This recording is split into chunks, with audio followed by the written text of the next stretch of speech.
Good evening, ladies and gentlemen, and welcome to tonight's planning meeting. It is now 6 p.m. and I would like to start the meeting. My name is Councillor Mike Fletcher and I will be your chair for tonight. Before we start, I'd like to remind everybody that this meeting is being live streamed and recorded for publication on the council website. So first item on the agenda, apologies for absence. As we have a full quota, I doubt we're getting any apologies. Would that be correct? And nobody missing on the officers' side? No, great. So no apologies required. Item 2, minutes. Members, I hope you've had the opportunity to look through the minutes from the last meeting. Councillor Sisterson. There was just one thing on page 11, when we're talking about the Teviot Avenue development. It says, the chair questioned whether the flats were social housing. It was confirmed that the new flats would be a mix of private and social, but from my understanding, they're all going to be social housing, unless I'm wrong. Is anybody here tonight in a position to, can we just take that one away to check it then, please?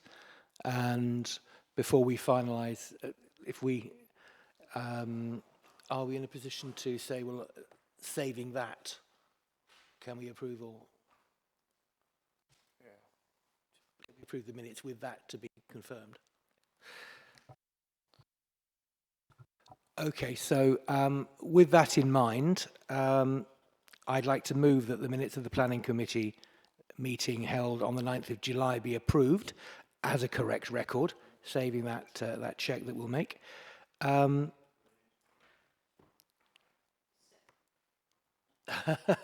Thank you, Sue. I'm not entirely sure. We need to second this one, but I think we've got everybody in agreement, yes? Fantastic. So minutes are agreed, but we will check that item on page 11.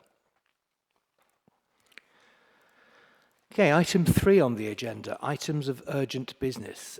We have one item of urgent business in relation to a previous application, and it's basically an update report on application 16-01232 out, the East Tilbury, 1,000 dwellings at East Tilbury.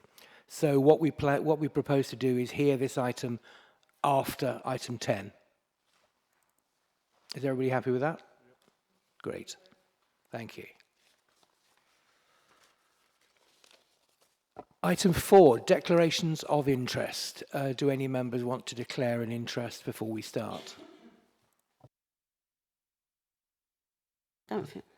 Application 24000581. I am the ward councillor for South Trafford. I just wanted to declare that.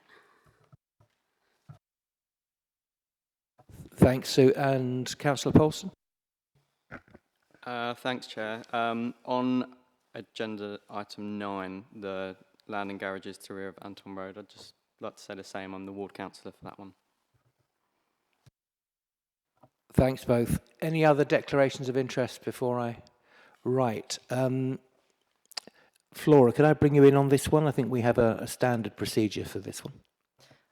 Yes, as long as you're willing to approach the applications with an open mind, that's absolutely fine.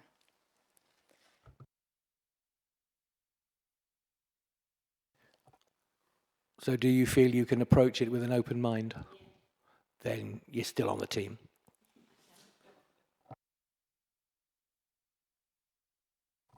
Okay, so, and there were no further declarations of interest, were there?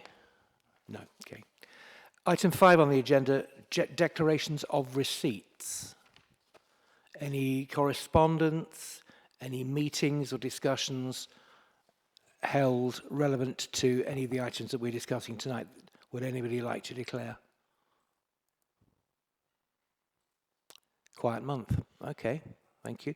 I've had one phone call, in fact, mixed phone call, a voicemail, but it's in relation to an item that we're not hearing tonight, or we won't be hearing tonight. So should I declare that or hold my peace? Thank you, Chair. No need to declare that because that item's been deferred. Thank you. So no declarations of receipts of correspondence. Right. Item 6 on the agenda is planning appeals, an update on planning appeals that are going through the process. And may I ask Nadia Houghton to present, please? Thank you, Chair. Good evening, members. The appeal summary before you tonight picks up everything that we're able to bring to members on this agenda. On page 17, I wanted to pick up an item of housekeeping at the top of page 17 relating to the Muckingford Road, Linford outline application that was considered last month. As you'll all be aware, an appeal has been lodged in relation to that, but the reference quoted under 3.7, which says 23-01503/OUT, is actually a typo. It should be 16/01232/OUT, which is the actual application reference for the East Tilbury application. It looks to be a carryover from 3.6 in the paragraph before it, just to point it out. But the actual content and the detail relating to the appeal is accurate otherwise. And the rest of the appeal summary is for noting, but happy to take any questions if there are any. Thank you, Nadia. Members, any questions on appeals in the process or which have been heard? No? Great. Thank you very much.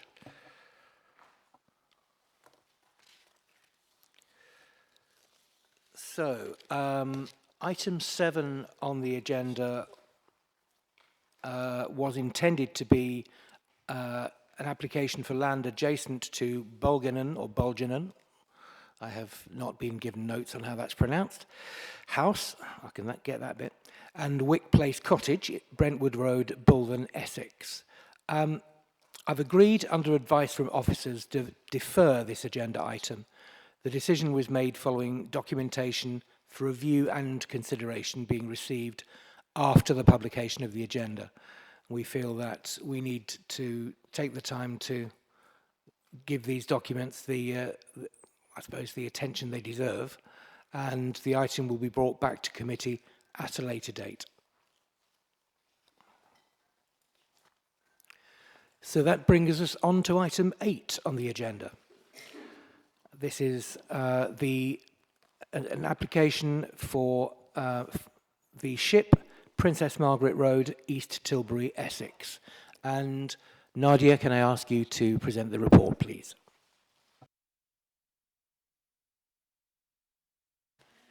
Thank you, Chair.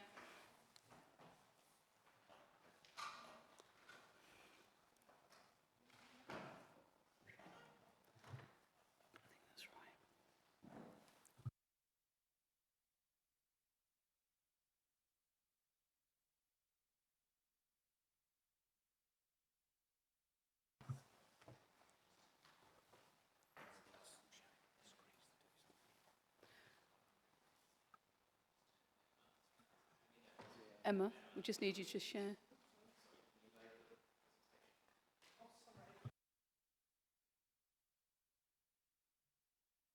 Sorry about that, Emma. There's only one of you.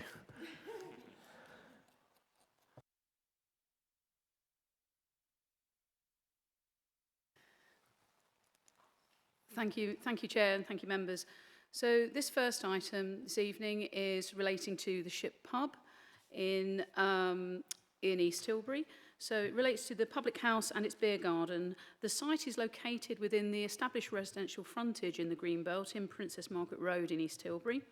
There are no in-principle objections to the application. It's been called in for determination at Planning Committee due to concerns relating to the potential impact upon neighbour amenity and privacy.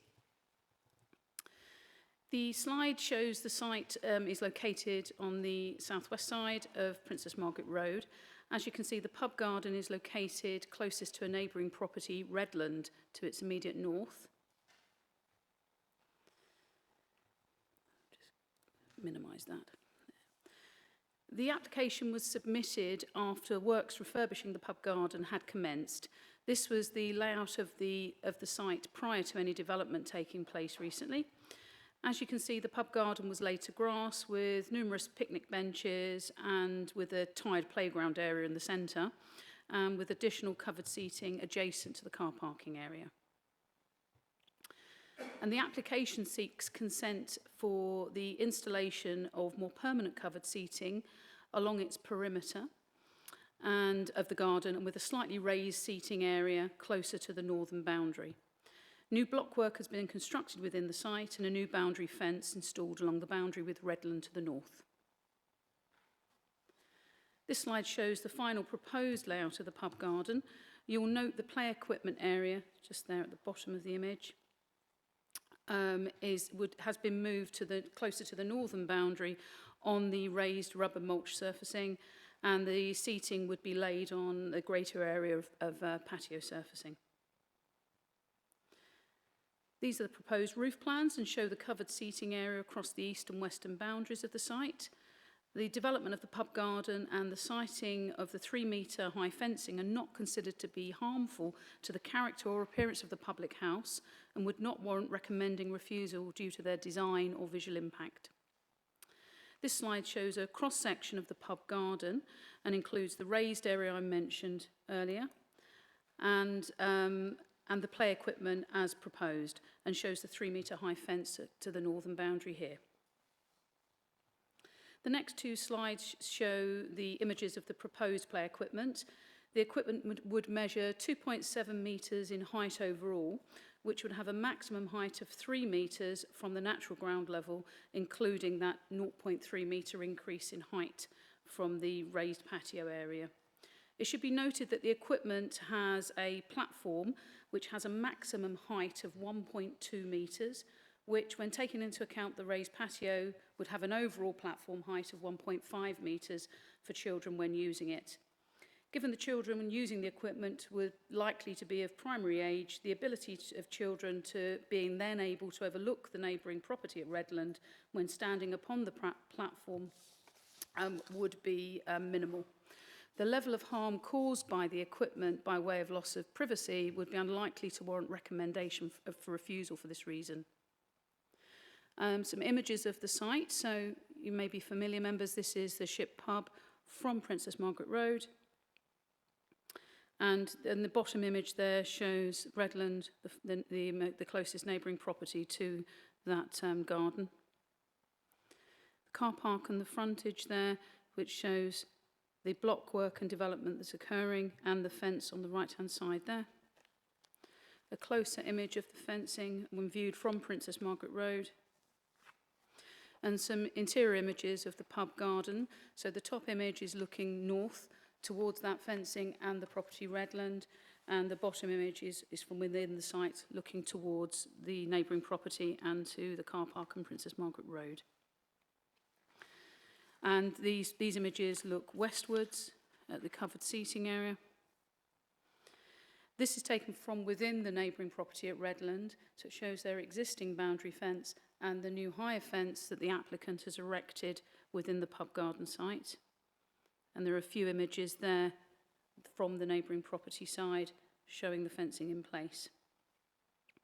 And of the rear of their property there, and looking down the garden towards their small outbuilding there, and showing the fencing in place.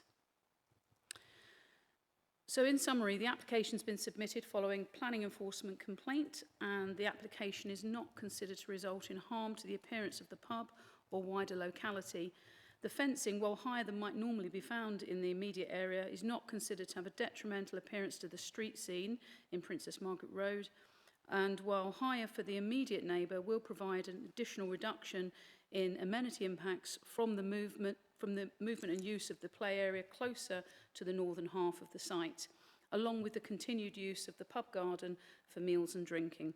In conclusion, there are no harmful amenity, neighbour or highway impacts, and the application is recommended for approval on page 72. Happy to take any questions. Thanks, Nadia. Before we move to asking Nadia any questions, I believe we have a couple of statements.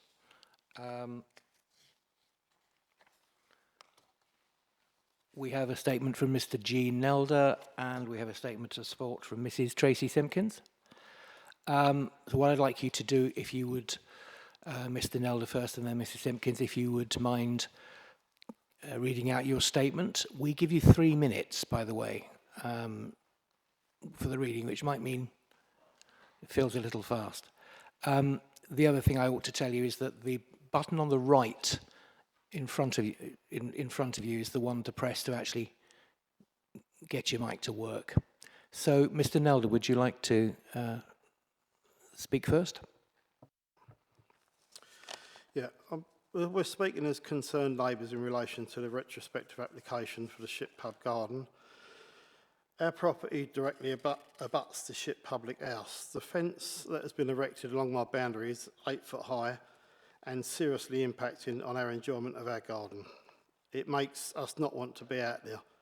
The fence towers over my 6 foot boundary fence. It is extremely unsightly and dominant over our property. There is a cavity of some 18 inches between the two fences, creating an area of the ship's property that is unreachable to maintain. It also having a serious negative effect on our well-being. Every time we go out in the garden, it feels like the fence is getting taller. It's not something you can't expect from living in a rural village surrounded by open farmland. The proposed erection of the child's play structure next to the fence will also have a massive impact on our privacy, enjoyment of our garden. I do not see why we have to be at the sharp end of such an imposing development. We have lived there for 17 years. In this time, we have had no issues with the Ship Pub whatsoever. But since these works commenced, it has made us dread our future living in the village. This dreadful, enormous fence will most certainly impact on the value and the saleability of my property. Who would move to a village location only to have overheight fences towering over them? Could I please ask the committee to inspect the site at my garden to see for themselves how unacceptable and obnoxious this fence is? At no point did the owners of the ship consult with us over these plans prior to work commencing. Although in my opinion the entire development isn't in keeping with the surroundings, I have no issue with the pub garden being modernised, but why was no consideration given to us? We believe a serious rethink is required. We're asking for this application to be rejected in its current form. Thanks, Mr. Nelder. And before we move on, would any of the members like to ask any factual questions of Mr. Nelder? No? Okay, thank you. So, Mrs. Simpkins, you're next. 3 minutes again, and if you press that red button, once I stop talking, you'll get the full force of that microphone. Okay. Myself and my husband, who are the landlord and landlady of the ship. Oh.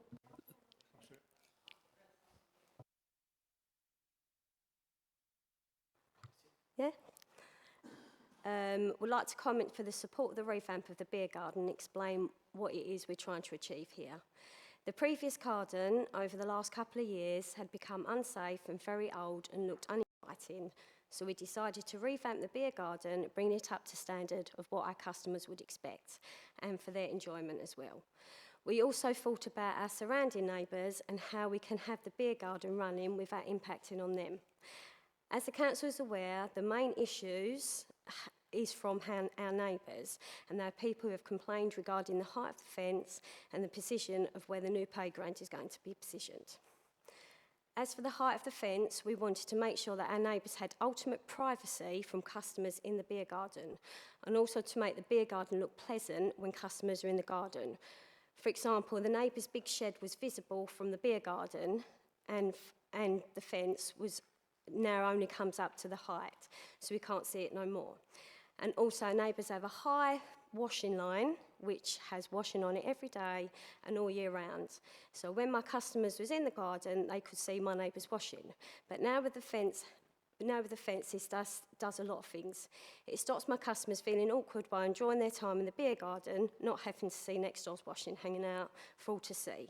So this does actually give our neighbours privacy. Also with the fence, it's actually allowed more light into next door's garden, as before there was a couple of tall trees my side of the fence line, which have now been removed. It also helps with the noise pollution, as it's at a bit higher. It helps reband the noise, and once it's fully finished, it will be better and more pleasant to look at, also from their side, which I know is another thing they was worried about. The playground position and playground itself is asked for a strange one, as there's always been a playground in the pub in the same garden area since at least the 90s, maybe even the 80s. So it did need updating. And also there was a climbing frame which was right near next door's fence. And when on top of it, you could see over into their garden. As with the new one, the height of the fence, they don't have this worry, and that again goes back to their privacy. Overall, we've made the garden better and welcoming to all people for all walks of life. Thank you. Thank you. Again, members, any questions for the speaker?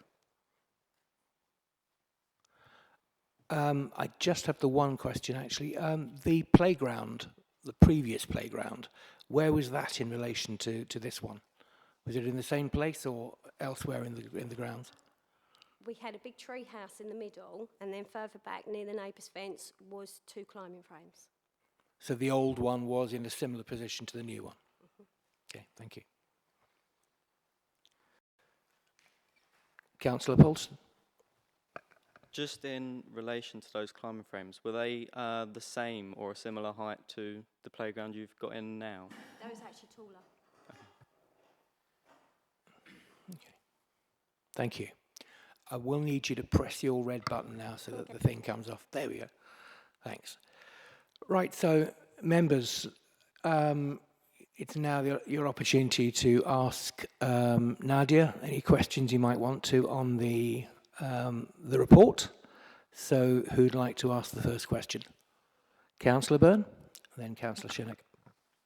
Well, I've seen the progress of this site because I eat there quite, well, not often, but I eat there a few times, and pubs have suffered so much since COVID. I mean, so every investment they need to bring in punters, you can see why they do it. The thing that worries me, there's 2 retrospective plans on it, and if we keep accepting them, we are actually going to have an agenda full of retrospectives, because people are just going to risk or save the money because we're not going to see it. But the only objection I've got to that side of the fence is not pretty, is it? I mean, and you look, when you see these clips on whatever it is, social media, it's some really nice fences.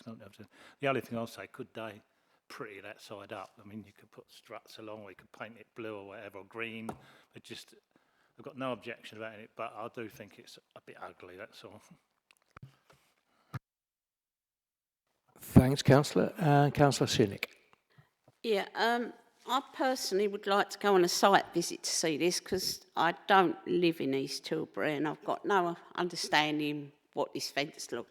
I mean, looking at it on the screen, it is atrocious what the neighbours got to look at, you know, so I don't know if anybody else is open to a site visit. Can I have a show of hands for a site visit?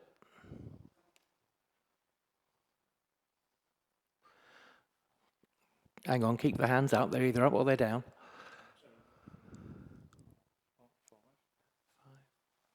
And I would actually like to as well.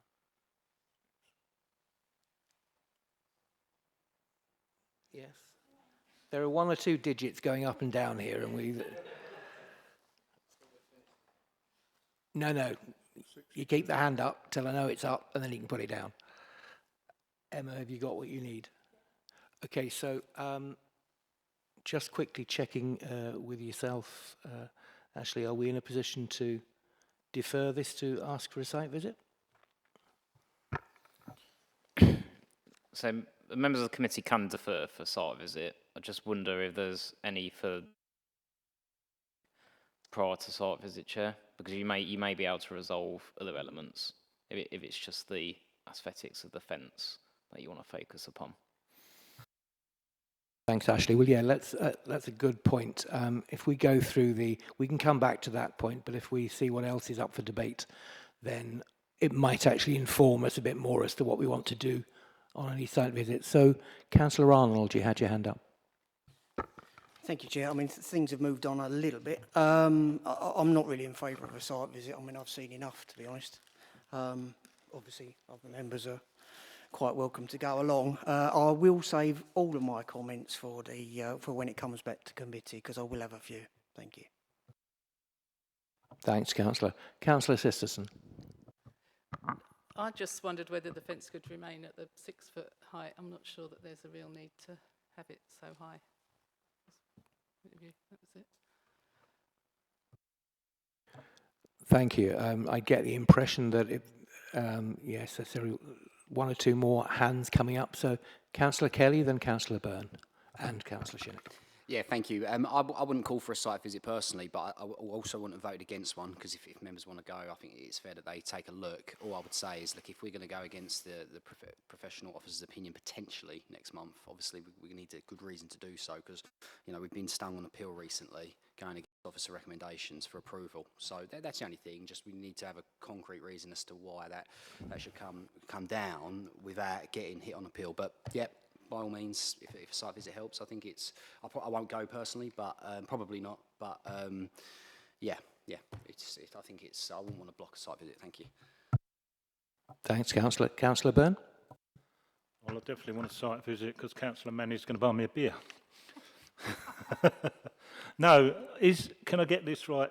I don't think anybody's objecting to the play area. It's the not very nice looking fence. Is that all that we are under? Everything else seems to be going along with the officers. It's just the fence seems to be the issue. Have I got that right? I'll come back to you on that, Councillor, after Councillor Shinnick's. I mean, is there any way that the play area could be sited within the area a little bit further away from the gentleman's fence? The house.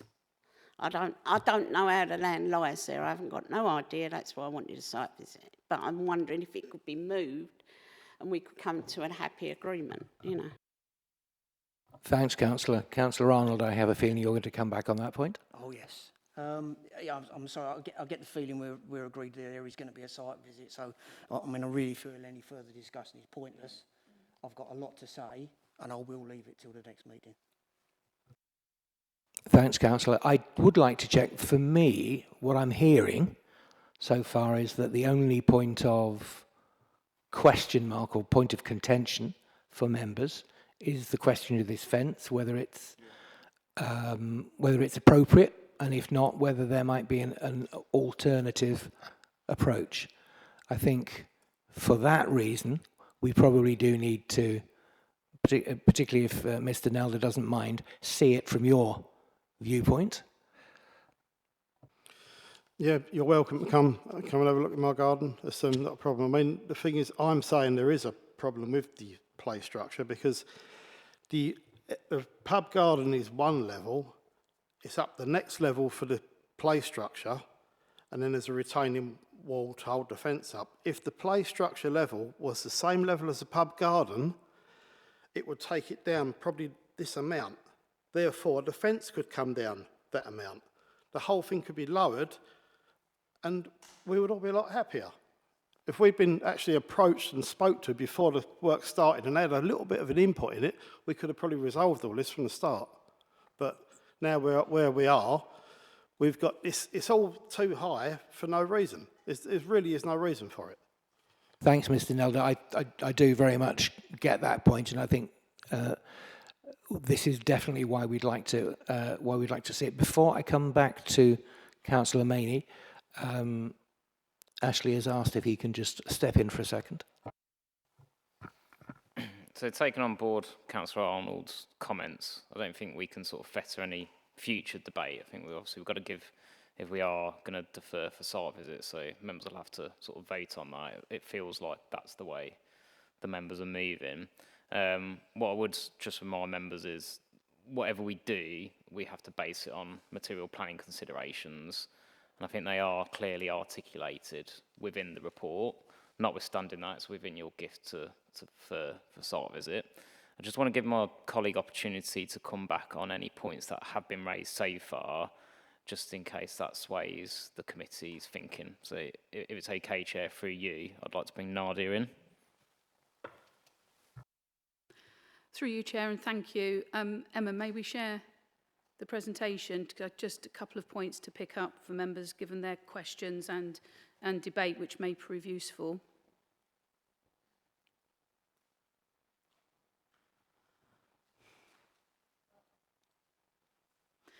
Okay, so this was the pre-existing beer garden, because members asked where the previous play equipment was. So the very bottom of the screen, you can see the red boundary line separating Redland from the ship pub.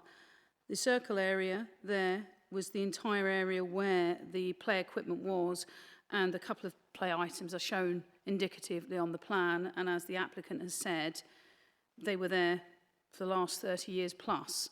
So that broadly, that bottom part of that circle you can see there is where the children's play equipment is looking to go now. If I can just go down to that cross section, just to pick up the things that have been discussed tonight. The raised platform is 0.3 metres high, so it's a couple of steps. We're talking a third of a metre in height. And on that surface there, it's proposed that there would be a rubber mulch surface for the play equipment. In addition to that, on this slide here, you can see the play equipment has been oriented so that the majority of it would face away from the boundary with the property at Redland as well.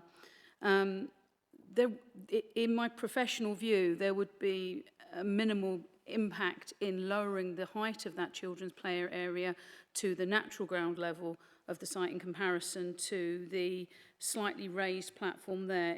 It wouldn't really have a significant difference on any impact on neighbour amenity or privacy or overlooking, given the low height of the platform, which is 1.2 metres in height overall, and even including that raised area would be 1.5 metres. So given the height of the fence is 3 metres overall, it's, I think it would be unlikely to lead to harmful overlooking. And finally, just with regards to some site images, just for members' benefit really, the site I took these photographs in July, not the ones in Mr. Nelder's property, they were taken by another colleague of mine at the time, but as I say, I have visited the site and I'm familiar with it, but as the applicant has indicated, the fencing is not yet finished. It still needs to be finished and painted, and it certainly was implied by the applicant that they're looking to finish and be willing to finish on the neighbouring viewpoint of the high part of the fence there as well. So I think there is scope to bear that in mind. And just to show you that you can clearly see the fence difference in height there in those photos, and its impact on the garden, my professional view would be that I feel that members have the information there to make a decision this evening, but it's obviously, if members feel that their best way to consider the application and the impact of the fence is to visit, then fair enough. Thanks, Nadia. So we'll take a couple more questions and then we'll come to a decision on this. Councillor Byrne. Nadia, in that picture, is there a pylon and wires and all sorts of paraphernalia going over the top? So, which would probably be more ugly than the fence. Through you, Chair, yes, there is. It's just at the very rear of the site. It's just cut off slightly by the corner of the other photograph there. It's just behind the outbuilding there. Yeah, electricity cables.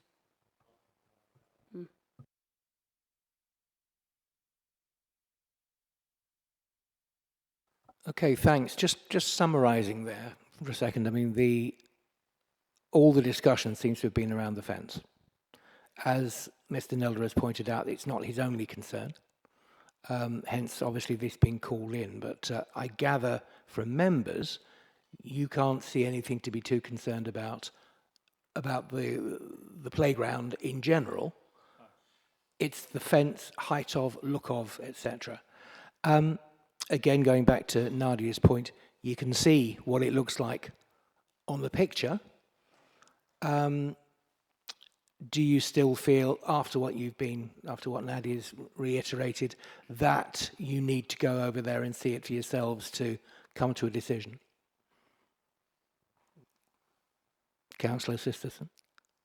I just think it's a shame, really, that it's sort of come. I'd have thought a discussion between the parties involved might have, you know, come to some compromise. But given that that hasn't happened, it's a shame, and maybe we do need to see it. Councillor, oh, sorry, I think Councillor Maney, I said you'd be next, and then I completely ignored you. My apologies. Would you like to speak It's now? no problem, Chair. Thank you. Nadia answered it. And what I was going to ask, Nadia put into perspective about where the play equipment was. I'm just a little bit confused, if you forgive me, for what the compromise is. I'm a bit confused about whether the fence needs to be lower or higher, because lowering the fence, I would have thought, would have presented an even bigger issue. But perhaps I've not properly understood what it is you would be happy to compromise on. Well, basically, because, like they said, it's 0.3 of a metre higher, that ground, that's 0.3 of a metre that wouldn't have to be on the fence. If that was lower, the same level as the rest of the garden, you could take the fence down the same amount and it would all work out the same height for the play structure.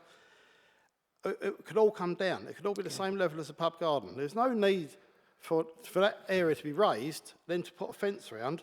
For children, you have to put the fence around to stop the children falling off the raised area. If it was all one level. Whoops, I do have to. I've been informed we're getting into areas really which are not part of our discussion. So thank you very much for making clearer anyway where the issue stands there for you. But from our point of view, we're here to either agree with the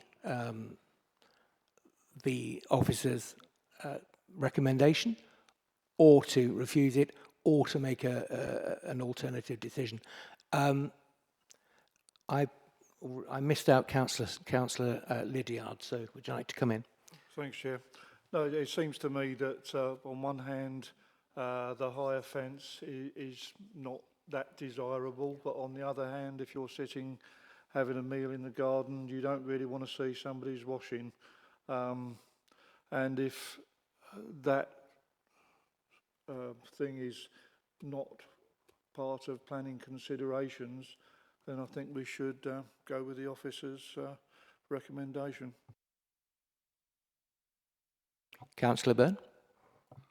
Can we go with the officer's recommendation with agreement of these two to just make that side look a lot more visually pleasing? I'm sure the two would come up with a yeah.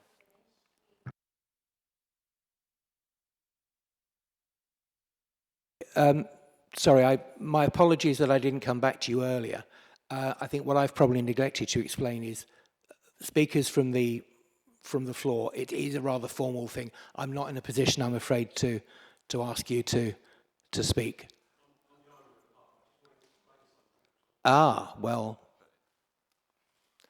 I believe I'm still not allowed. Apologies.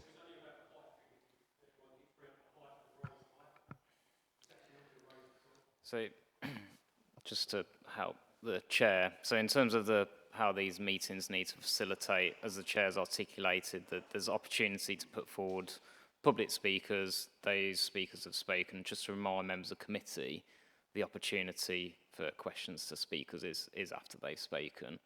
So we just need to make sure we follow order, because if we don't, there are risks for the authority, which we've covered previously. So I think at this point, I just urge committee, you've been given the information by officers in terms of what our view is. Councillor Arnold has made the point that he would like to bring his thoughts if the item is going to be deferred. So I don't think we can go into Q&A with the speakers, that you really need to be putting material questions to officers now about the materiality of the scheme. I think Nadia can come back on Councillor Byrne's latest question, but I think if we are not getting to a point where we're able to resolve, then you will need to have someone put a motion forward for defer for site visit. That need to be seconded, and if that is the case, Chair, I'll just have to make a few points if that's okay. But Nadia, do you want to come back on Councillor Byrne's informative point? Thank you, Chair. Through you. Yes. So, as can be seen from the site and indeed from the plan submitted, it is not yet finished in terms of the final paintwork and appearance of the fencing and the remainder of the pub garden. As part of the recommendation, there would be no reason at all why we couldn't include an informative saying the applicant is advised to work with the neighbour at Redland to finish the backside, so to speak, of the fencing to an acceptable colour and paint finish that both parties agree upon.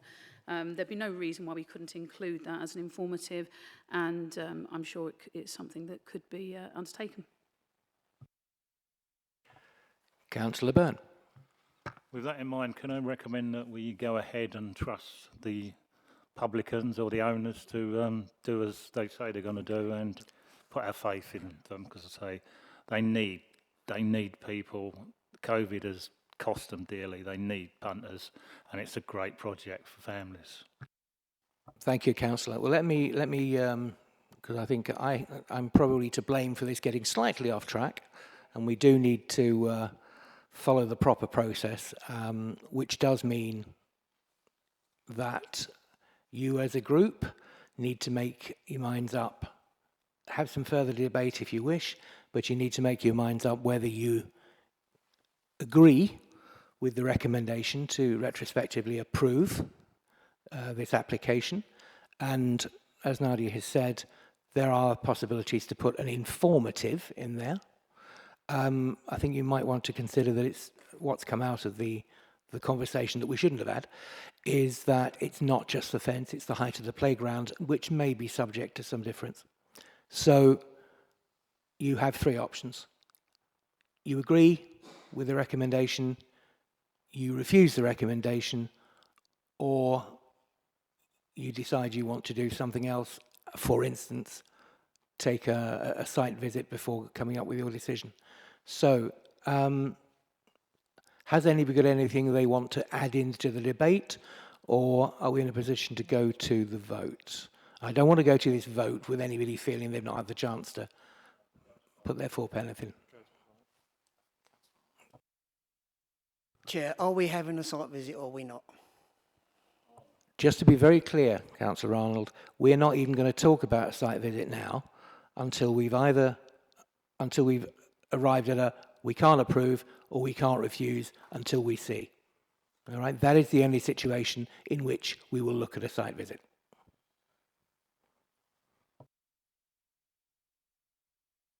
So sorry, Chair, just to help, I mean, obviously it was recommended earlier on by members to do a site visit. So what I would say now, I think it would be a good opportunity for those members that suggested that to put forward that motion again if they feel they still want a site visit. And then we're going to find out whether we're in a position to refuse or approve. Because at the end of the day, if they want a site visit, they're more than able to still do that.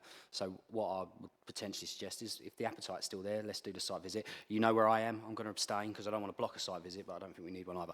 So I'll leave it there and see if the appetite's there. Thank you. Thanks, Tom. Let me just check, please.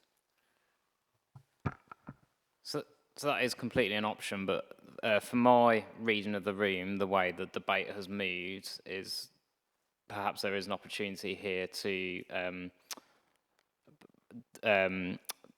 go with the officer recommendation in terms of voting.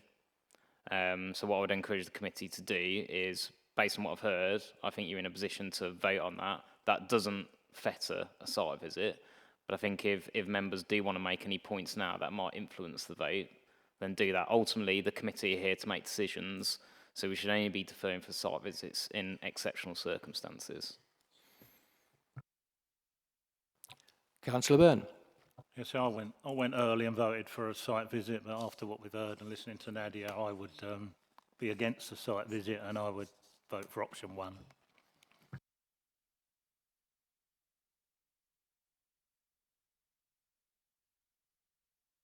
So, let me move the recommendation, which I'll find here somewhere. So the recommendation is to approve, let me make sure I'm reading the right one, approve.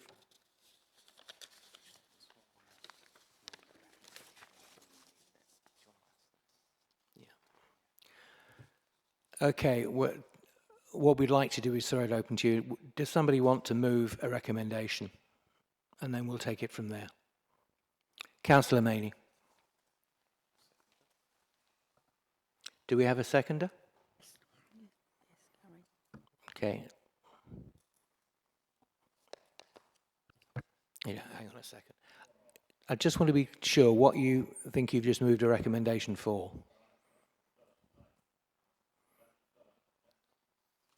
Yeah, this is where let's stop here a second. The recommendation that we are asked to make is to approve. Is that the recommendation you're... Absolutely, Chair. Sorry, I Thank was you. getting it in stereo from me. To be honest, I know exactly how you feel, and it's all very good information, but sometimes your brain starts spinning. Absolutely. So do not worry. So you're moving the recommendation to approve. Absolutely. With the inclusion of either one or more informatives, which we can talk about afterwards. And do we have a seconder for that proposal? Seconded by Councillor Byrne. Okay, so all those in favour of Councillor Maney's proposal to approve, subject to, or to approve, sorry, with the inclusion of a couple of informatives. May I see a show of hands, please?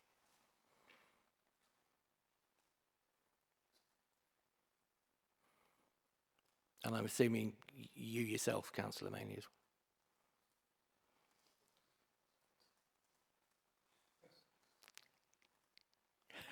I know the feeling. So that's okay. Those who oppose that oppose the recommendation? Those against? Sorry. Yep. 1, 2, 3.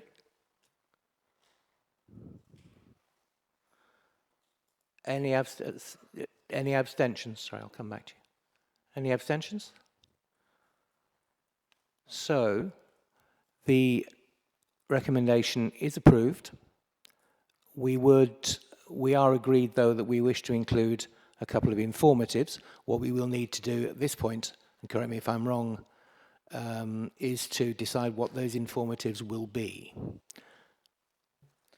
So as I understood it, Chair, I think there was one informative, which was to do with the appearance of the fencing, and Nadia articulated that, but I think what we'd normally do is, that's delegated to officers to word, and then we're more than happy to run that past you, Chair.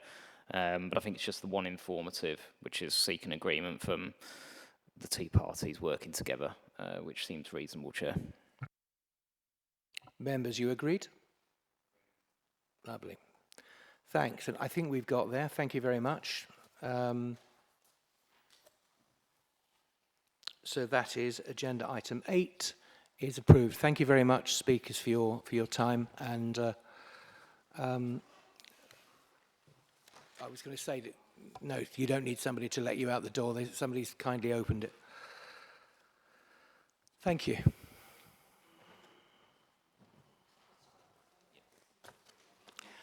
I'm going to suggest we take a quick break there, just so that I can get my head re-screwed on the right way, and everybody else can refresh themselves as they wish or need.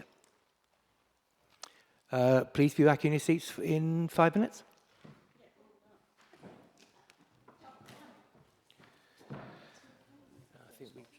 That's fine. Yeah, I think we just got to the point where, okay, where I was getting a little bit confused. You saying, well, get them to propose a recommendation. I was thinking, for what? So I should have started. To present the report, please. Thank you, Chair. This application has been submitted by the Council and relates to the redevelopment of the former garage site to the northern end of Anton Road in South Ockendon to provide 4 dwellings. The site lies within a residential part of South Ockendon, and the site is accessed from Anton Road to the west and is bordered by residential development in the main, with some established commercial uses to the southeastern side off Arrowsdale Avenue. This slide shows the remaining block of garages that exist at the site. This next slide is also a closer image of the site. Just if you can see where my cursor is there, the small row of block of 4 garages are the only ones that remain on the site. The proposal seeks the redevelopment of the site to provide 2 pairs of dwellings, a pair of 2-bedroom, 3-person properties to the south, and a pair of 3-bedroom, 5-person properties to the north of the site. In addition, 24 parking spaces would be provided within the site, which breaks down to 6 spaces for existing residents, which will be located along parallel to the access road in Anton Road here, in front of this terrace here, and 18 additional spaces for the new development, including visitor spaces. So there would be an ample provision of parking at the site. Each property would have an adequate private garden space provision, and soft landscaping finishes the scheme nicely. This slide shows the proposed floor plans for house type B to the southern half of the site for the 2-bed units. And the following slide shows the floor plans for the 3-bed semi-detached pair. All properties would be fitted with solar panels, air source heat pumps, secure cycle storage and refuse storage. An electric vehicle charging point would also be proposed for the development for use by visiting members of the public. Here are some proposed elevations of the dwellings, which would be of a modern design, but feature brickwork and tiles and be of proportions which reflect the surrounding pattern of development. And here are some images of the scheme in comparison to the scale of surrounding development. As you can see, there'll be no harm caused by the mass, height, or general design principles of the development or its visual impact. So the top image there shows the 2-bed units at the southern end of the site, and the south elevation, the image at the bottom shows the rear elevation of those same 2-bed units. Here's an indicative image of the proposed 3-bed pair to the north, and some images of the site. This is the access from Anton Road to the west, looking eastwards, and general views of Anton Road, just to remind members of the area.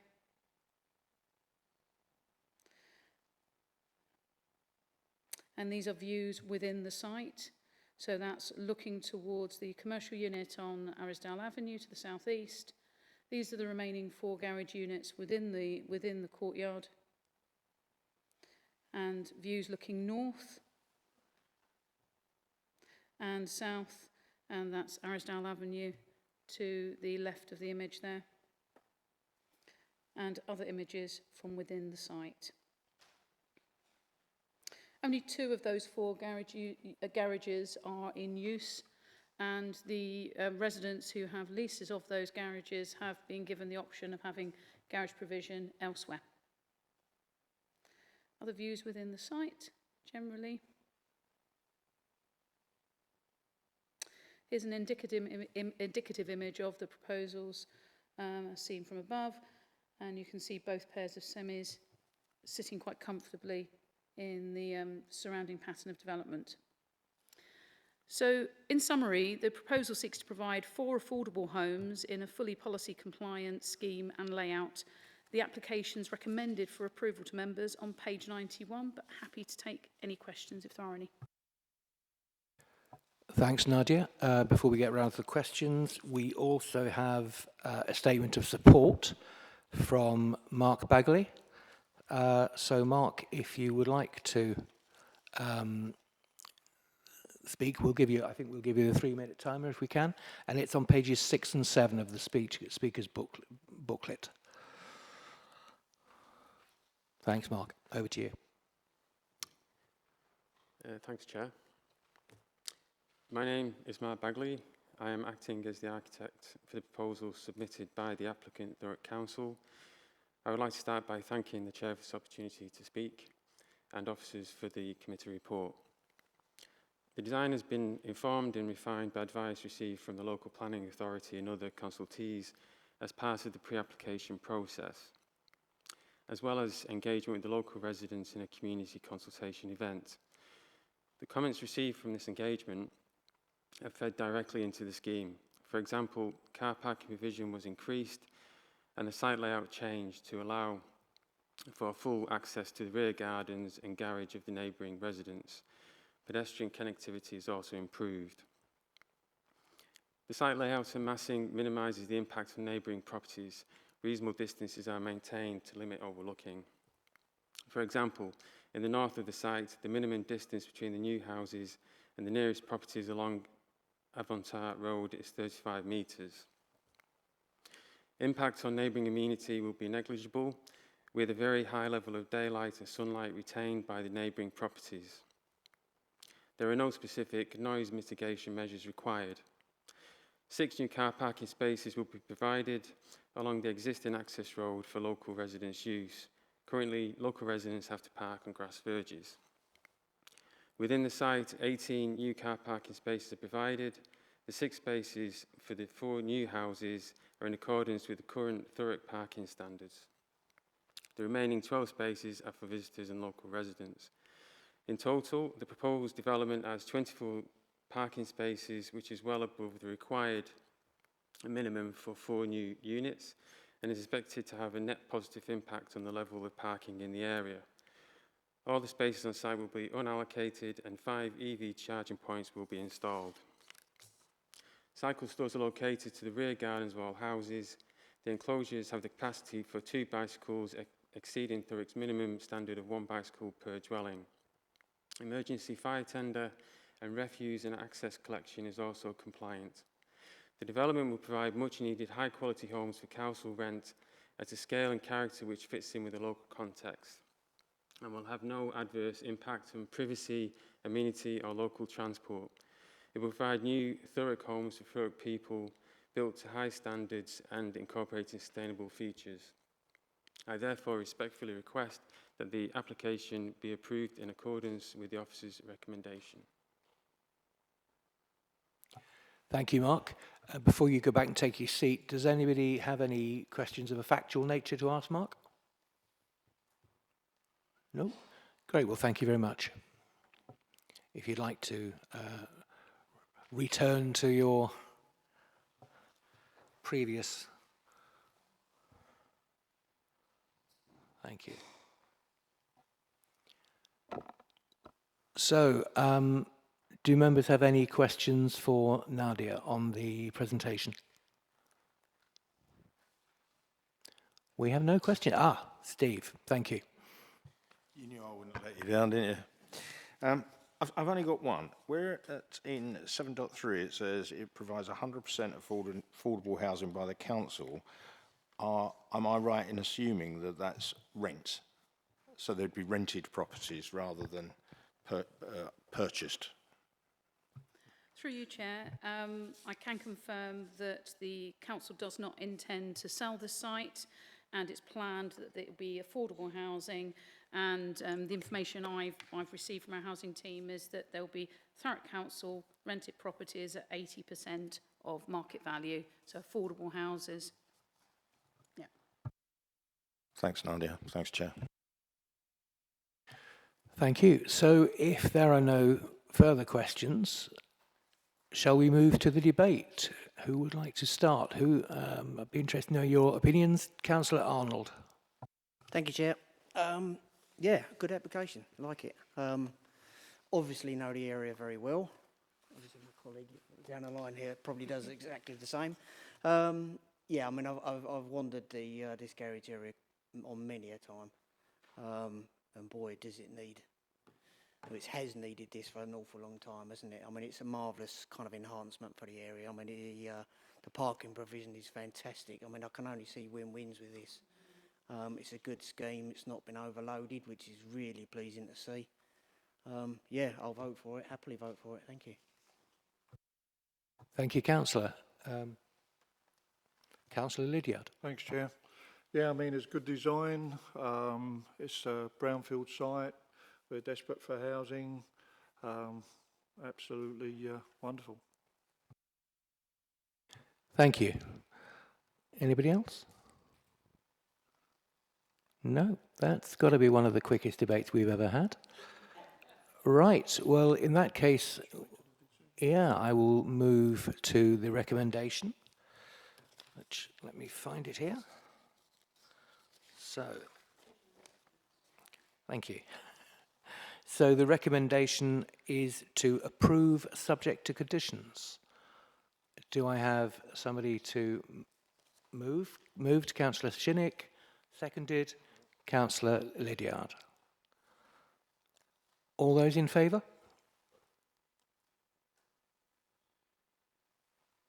Sorry, even I took my hand down too fast there. Did you get them all down? Great, thank you very much. So item 9 is approved. We come to item 10 on the agenda, which is the Cara Meze Lounge, Fleming Road, Chafford 100. And just for a change, may I ask Nadia to present the report? Thank you, Chair.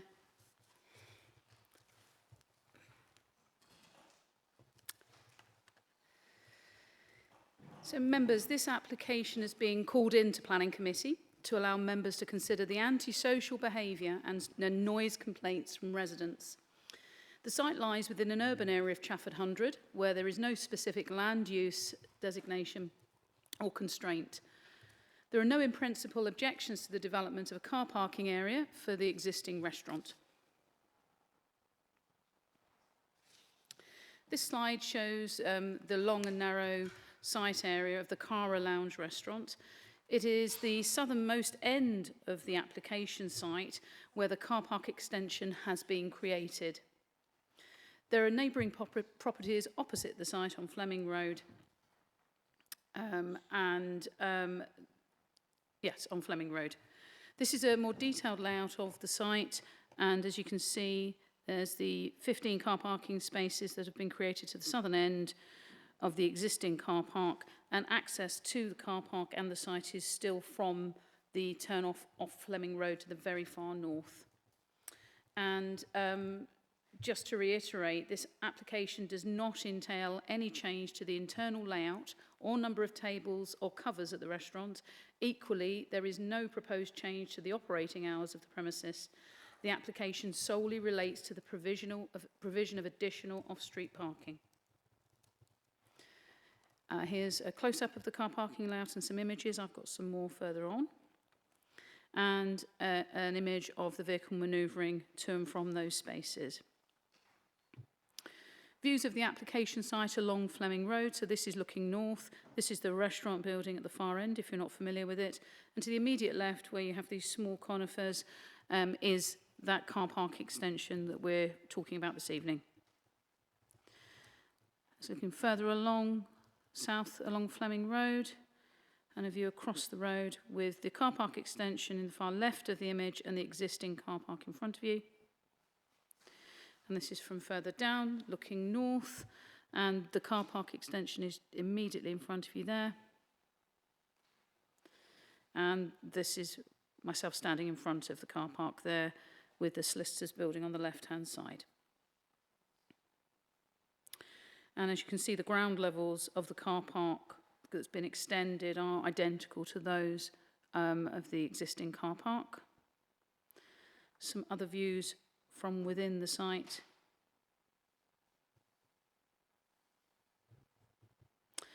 And within the existing car park, looking out across towards the neighbouring properties on Fleming Road, and the point where the existing car park meets with the newly created car park that was previously landscape setting. And the car park in front of you there, and looking southwards at the extent of the car park and the landscaping there. On this post here, to the right-hand side, you can see a modest floodlight there. There are a couple of those on the extended part of the car park. The applicant has advised these aren't the final floodlights, and they are willing to comply with the condition that whereby we approve any lighting at the site and indeed landscaping at the site. The officer also took some photographs during the night time of the restaurant to show how illuminated it looked with regards to the immediate locality. So you can see it from across the road there. And you can just see that there's a red light there from the existing use of the car park there, and another photo you can just about make out there's a sort of mauvish purple light there as well. Again, that's from the existing unit. It's really these end lights here you can see that relate to and the more yellowy orange ones that relate to the extended car parking area. So, in summary, subject to conditions to agree the improvement of the landscaping along the boundary of the extended car park and agree the final details for the lighting, it's considered there are no unacceptable neighbour amenity, visual amenity or highway impacts of the application, and it's recommended to members for approval on page 110, I believe. But I'm happy to take any questions if anyone has any. Thank you, Nadia. Before we get on to questions, we have a statement of objection from Mr. Chris Hall. Chris, we will give you 3 minutes. We should get the clock up on there if you could add that, Emma. The right-hand button on your little machine in front of you turns your microphone on. And 3 minutes. On you go. So I'm here tonight as a voice for the residents of Fleming Road to represent the feelings of the people of Chafford 100 and their dissatisfaction over the approach and the acceptance of planning applications of the Cara restaurant and lounge bar, especially in comparison to that of residential planning applications. We object to the planning application, but due to the nature in which the restaurant has significantly changed its purpose and for what it has been for the past 15 years, to what it is now in terms of the size and club-like environment that it now has in the middle of a residential area. I've personally sent videos and photographic evidence to councillors and that of many others of the local residents who are also effective. The application is the third retrospective application made by the business since it has opened, and the application is for retrospective permission to convert landscaping to a public car park. And whilst this acknowledged that the restaurant needs further parking, this is indicative of the size of the business that has grown beyond all recognition from its origins without any consideration for local residents. And if previous planning applications had been properly thought through and consideration given to their impact, we would not actually be here today, and the effects that all of the residents have had to deal with over the past 2 years would never have happened. In the the restaurant is in the middle of a residential development with no similar business around it. Since the business has changed hands, residents have been put up with the expansion of covers and an extension to the building to accommodate even more covers. This extension has an open roof, and residents have to endure the noise and lighting emitted from the building and the open roof on a nightly basis. Residents compare the noise to like sharing their garden with a constant party. The main issue with this is that the previous planning applications have been permitted without consultation, no response from public objections, and it's really upset residents. Planning applications have been noted for them, but been granted. The business has had to submit parking management plans in order to obtain approval for previous planning applications, and part of that is the parking management plan. Part of the parking management plan is that it needs a larger car park, of which today we're here to discuss the retrospective planning for the car park that they have already built. And residents have been actively contacting councillors over the past years, with many complaints from residents submitting this the photographic evidence of the impact, bright and coloured lights in bedroom windows, to noise and smoke in people's living rooms, antisocial behaviour by patrons after closing time in the car park, and residents unable to sleep and will have their curtains shut the whole time to stop intrusion into their private homes. And cards headlights shine directly into residents' property, noise from customers leaving, and every point reasonable requests by planning and residents, you have cheap alternatives put in place which are not fit for purpose. Thanks, Mr. Hall. Oh, do you need half a minute to wrap up? Yeah, I said there's a few small points that I think in previous planning discussions just now, they've probably brought up something very similar. I would just say that I fully agree that this restaurant needs a larger car park, that 100%. We can't object to it having one. My issue is the way in which the previous plannings have been dealt with. The owners take no consideration to the input from the council. They have done what they want, when they want, whenever they want, and will continue to demonstrate that. Okay, thanks, Mr. Hall. That's, I totally get your point there. Okay, so before we get into discussing that, I guess what I probably should point out is that we can only, this committee can only really look at this application on its merits. I think there are one or two items here which possibly should need to be looked at via other parts of the council. I'm sure via your councillor you can look at what your options are there. But for this specific committee, we are only going to be able to look at whether the car parking proposal is an appropriate one, whether we feel that that it should be approved or refused, and whether there are any conditions we feel should be set. So just, I suppose, before we start to avoid setting any unrealistic expectations, that's all we can discuss in this committee. Before we move on, would any of the members like to ask Mr. Hall any questions of a factual nature? Councillor Lydiard. Thanks, Chair. Just wondering, is it busy on a sort of Friday, Saturday night specifically? Because I guess Monday, Tuesday, Wednesday not anywhere near as bad. Virtually every night is busy. Every night. 3:20 in the morning yesterday, I was awake with 10 members in the car park of this restaurant, recovering a vehicle from the car park since midnight. Why would that be? Because I thought it sort of closed about 11. Has it got some sort of extension or The car park is never closed. It is left open 24 hours a day. People come, go, and don't leave the restaurant. When the restaurant closes, the patrons are still in the car park. It's continual every single day. Do you think it's being used for purposes other than the restaurant then? Because I'm, not quite sure why they would be wanting to stay there much later. After leaving the restaurant, it is 100% patrons of the restaurant. I don't believe that it is other people coming to the car park for another purpose. It is just, it closes at midnight. They leave at midnight.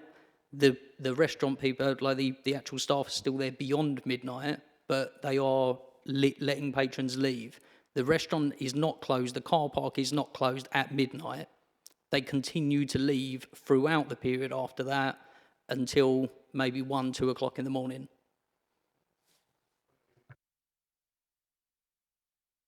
I think we've got a couple of further questions for you, Mr. Hall. Councillor Maney and then Councillor Byrne. Thank you, Chair. When it was Pan Asia, yeah. What was there any issues there when that was a Chinese restaurant? Never. Realistically, never. I think they closed our last seatings was at 10 p.m. So most people had left by 10:30, 11:15, and the business was gone, shut, closed. Everyone left. The gates were locked, probably 11:30.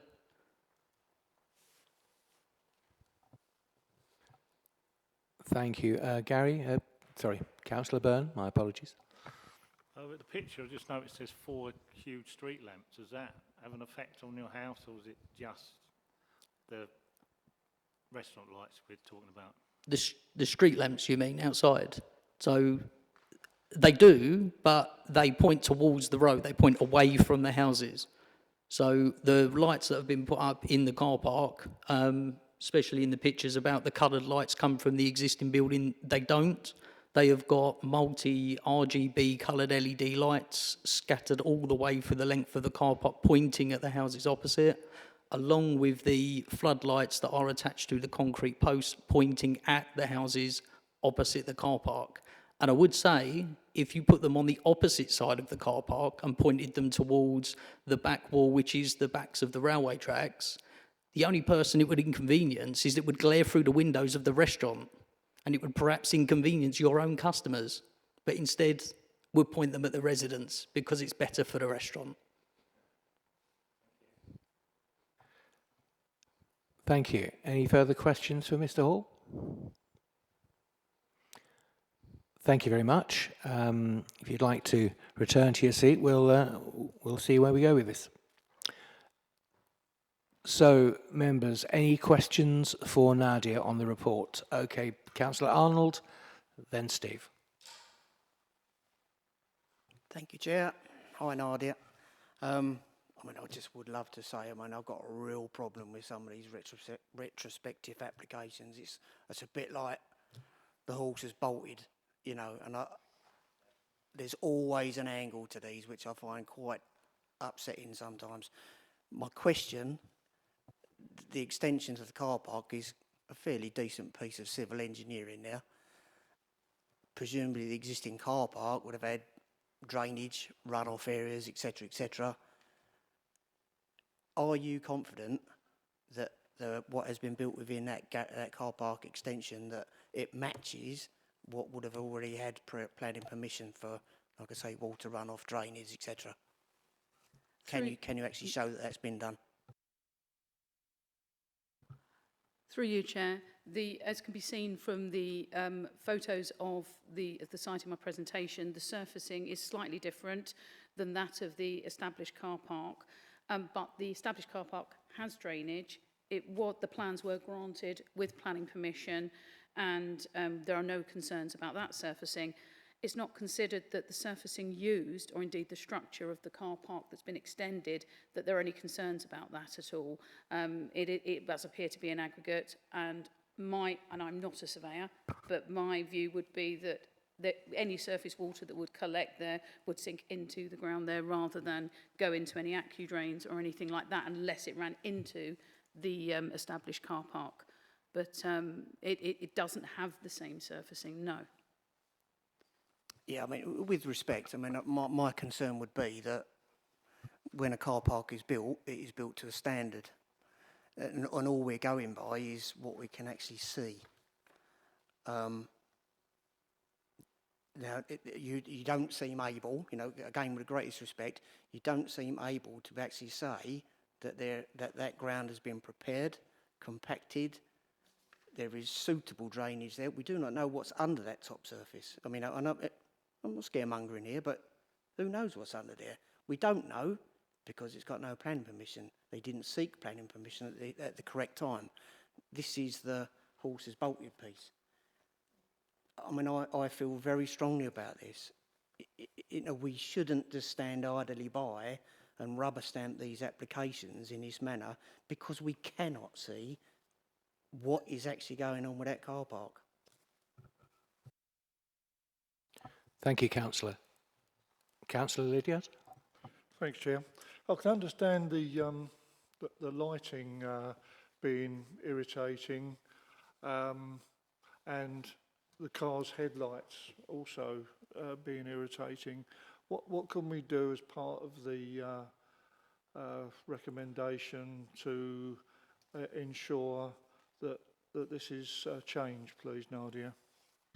Yes, through you, Chair. The conditions include a suitable landscaping condition that has been discussed with the applicant. On page 111, condition 4 requires that no later than 3 months from the granting of permission, citing the height, species and the type of soft landscaping treatment along that eastern boundary with Fleming Road shall be submitted to and agreed with the officers to reduce the impact, particularly of any headlights. You know, I'm mindful that we have an established lawful car park at the same height immediately next to it. There is more established planting there, whereas those small little conifers, frankly, look like they've dried up there, and we do need something to be of more substance there that will provide some screening for the car headlights there, and it's particularly when they're turning and obviously manoeuvring that might be more noticeable. But equally, you know, I'm mindful that we are talking about 15 additional cars parking in that area, and they're not constantly moving about necessarily. They're parking and then they're leaving. And so it's only really when they're manoeuvring into the spaces, those 15 spaces, that there's going to be any impact. So we've gone as far as we can in terms of those conditions regarding boundary screening and landscaping for the benefit of residents. Thank you. Councillor Shinnick?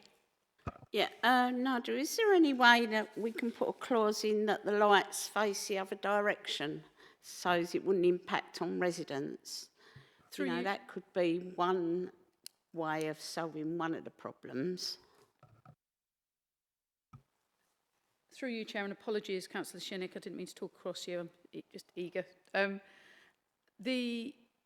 you've seen on the photos, they were quite, in my view, they look temporary, the floodlights that they've put up within the extended car park. They're at a height of around about 6 foot, 1.8 metres, and they do angle downwards, but the car park level is at a higher ground level than the footpath adjacent. The condition on page 111 regarding requiring the details of lighting to be agreed within 3 months gives us that opportunity to secure the lighting that we as the authority consider appropriate.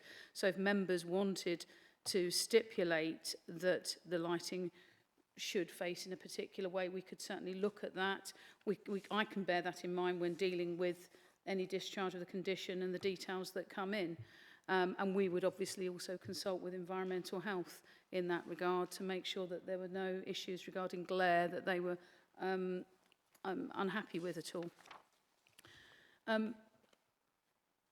Might I say something else, Chair, if that's okay, just in relation to the discussion, and feel free, you know, to tell me to be quiet if you wish, but on page 109, paragraph 613, I just wanted to point out to members that the Council's Community Safety Partnership Manager has confirmed that there have been no incidents of note regarding antisocial behaviour or relevance that have been reported to Essex Police.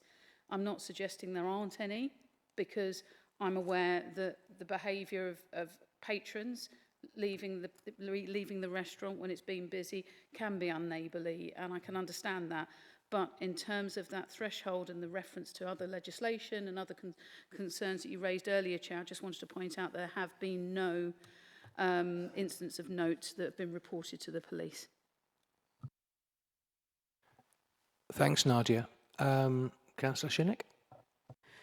Yeah, Nadia, can you clarify that has there been any reports to the council? Because I'm obviously a councillor over there and I have in the past put in complaints. So has that been taken into account at all?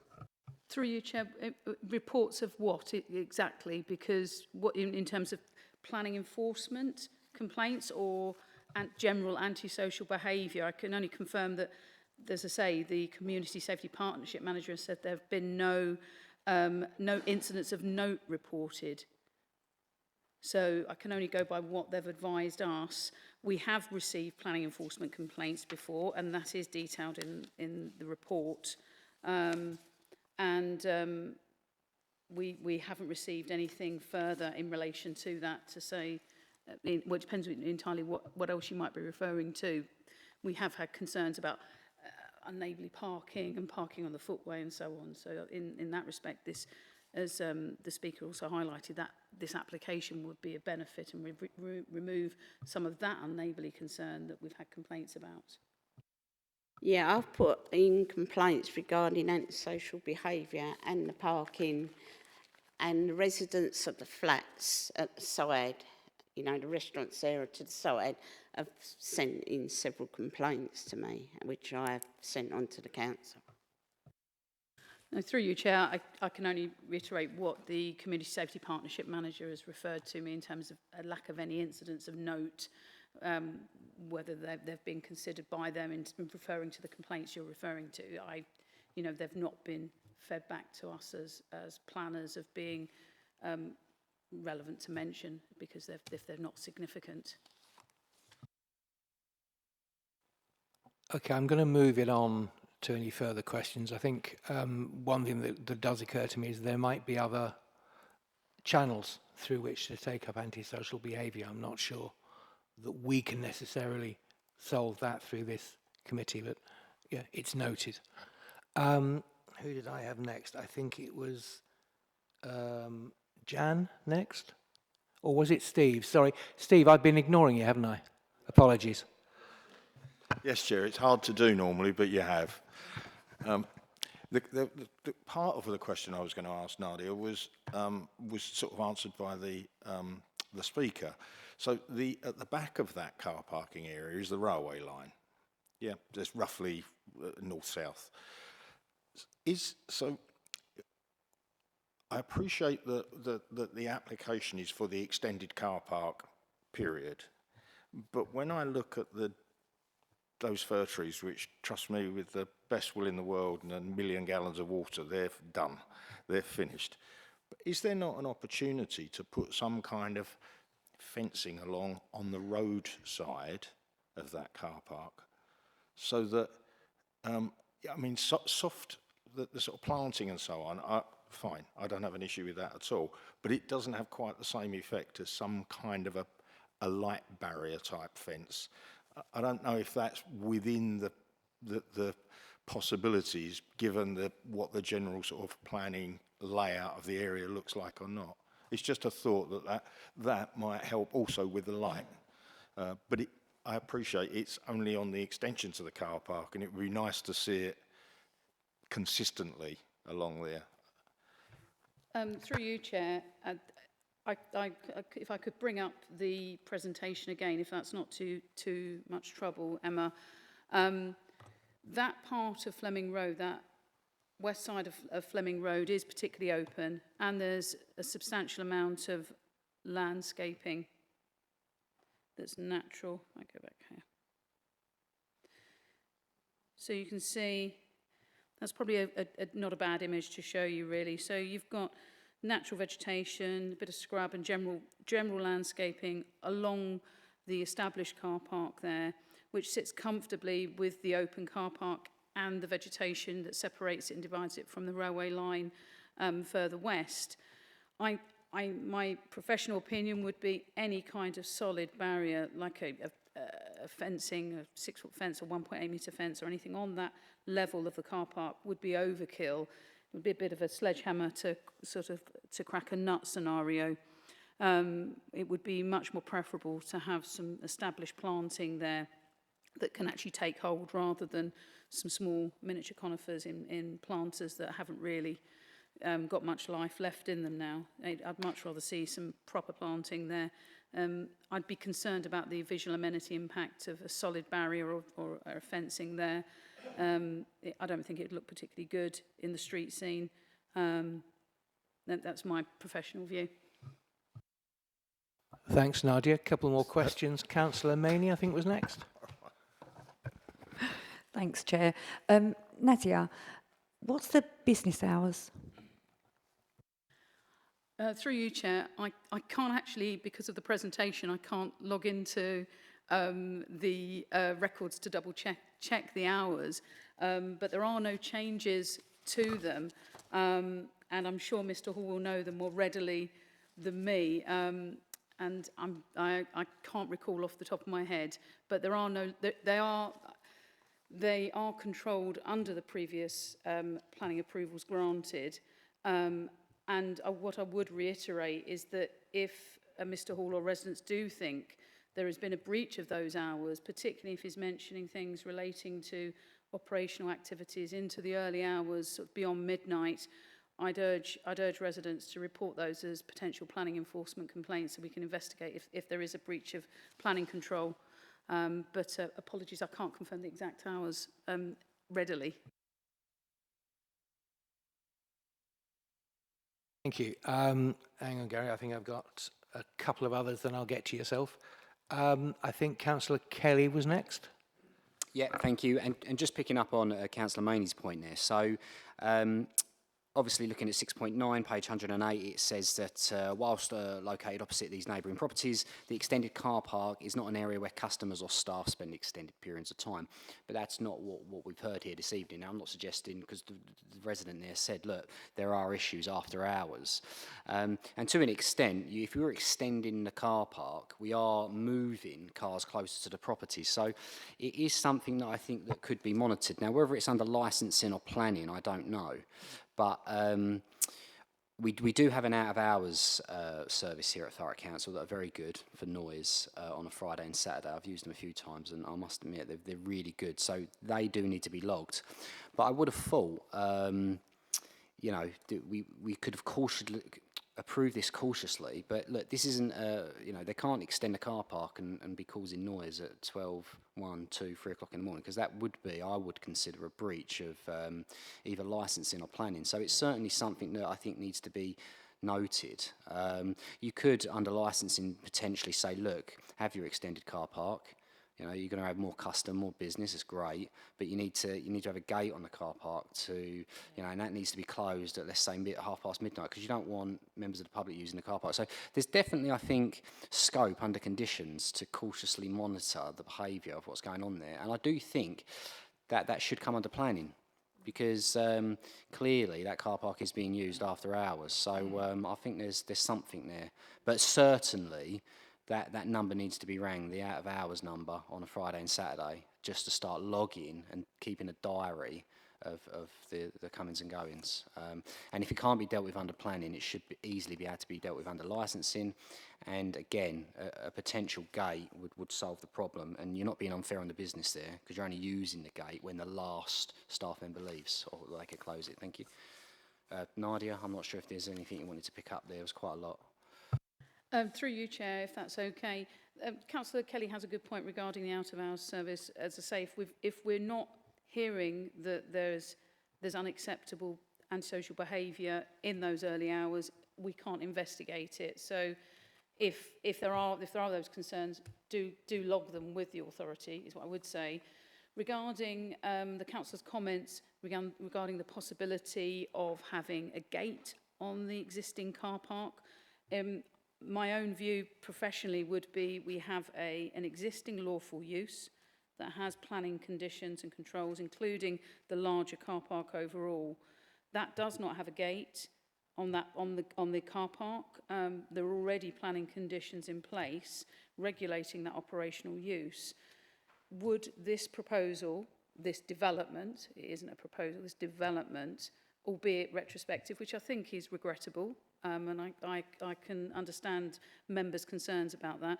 Would this development of 15 car parking spaces warrant the imposition of a gate on the overall site and access to the car park? I don't think it would meet the 6 tests for planning conditions, is my view, particularly since the applicant has advised the number of covers, tables and operating hours would not be changing as a result. Thanks, Nadia. Got a couple more questions. Steve, I think you were next. Thanks, Chair. I live probably 200 yards from the place as far as the crow flies. And, you know, that it's a main road. You get lots of cars and lorries coming through. There's also the train line. I think the trains run till probably about 12:30.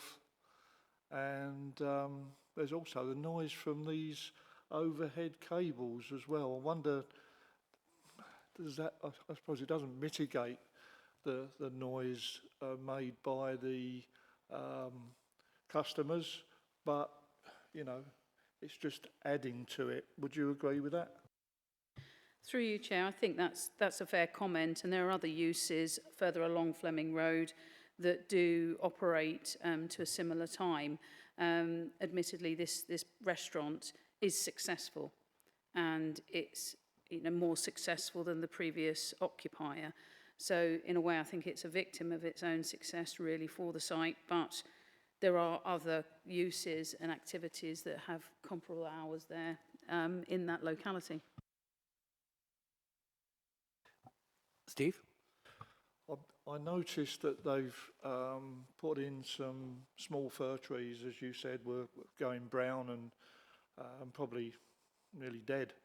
I would have thought that they could buy some mature hedging that would go much higher and do the job of shielding the cars away from the residents across the road. Is that true? Through you, Chair, that's a fair comment, and in the report it does pick up the type of landscaping that could be used at the site. I'm just trying to find it. It's paragraph 611 on 108, and refers to suggestions put forward by the consultees in terms of the high density vegetation such as laurels that could be used and do grow to a substantial height and density that would be of much greater benefit than the miniatures on site at the moment. Thank you. Councillor Byrne next, and then Councillor Sisterson. Yeah, I think most of my questions have been answered. I want to go along with what Councillor Arnold said. I mean, this, I've been told, is the third retrospective act from them. So the odds are they're going to put in a fourth, aren't they? Because they got away with it, they got a flyer. So what's next? The next story on it, we're not telling us. We've got to get to grips with this retrospective because it's going to happen time and time again. And all we're going to have is meetings here with retrospective. And not for this meeting. Is there another channel we can actually take it to a committee or something and say, how are we going to stop this happening? Maybe charge double for a retrospective or something. It's got to be a deterrent. Otherwise, people are just going to continue taking flyers of like this. Yeah, next week this restaurant and going to have 3 floors on it, isn't it? And they're just going to come back and back and back. So yeah, I'm with the planning. Great, the restaurant's expanding. It's a great restaurant. I've been in there, but you can't just keep abusing. Thank you, Councillor. Councillor Sisterson. Yeah, similar lines really. I'd worry about the retrospective nature, and also I'd worry about his ability to, I like the conditions and to control the lighting and to have mature hedgerows and maybe along the lines of what the boundary is on the established part. But can we be sure they're going to comply with these conditions? You know, are they able to? They can't grow fir trees, it seems. So, through you, Chair, if I might come back on both councillor comments regarding the retrospective and specifically on compliance with conditions. They're valid concerns, absolutely valid concerns raised regarding retrospective applications. My own view is that we will take action where a development that is carried out that's a breach of planning control is brought to our attention, and you know, our planning enforcement resources are stretched, and we are desperate to get more officers in place so we can carry out more action and be much more proactive in that regard. And you know, my own personal view is I'd like to remind members of that and the importance of the service we have and how stretched we are. And I'm not looking at Councillor Byrne right now about that. So I completely hear what you're saying regarding retrospective applications. It's always much easier to deal with things when they've not come in after development has commenced and discussions aren't able to take place. Equally, we're dealing with the application that is in front of us and we have the opportunity to regularise it.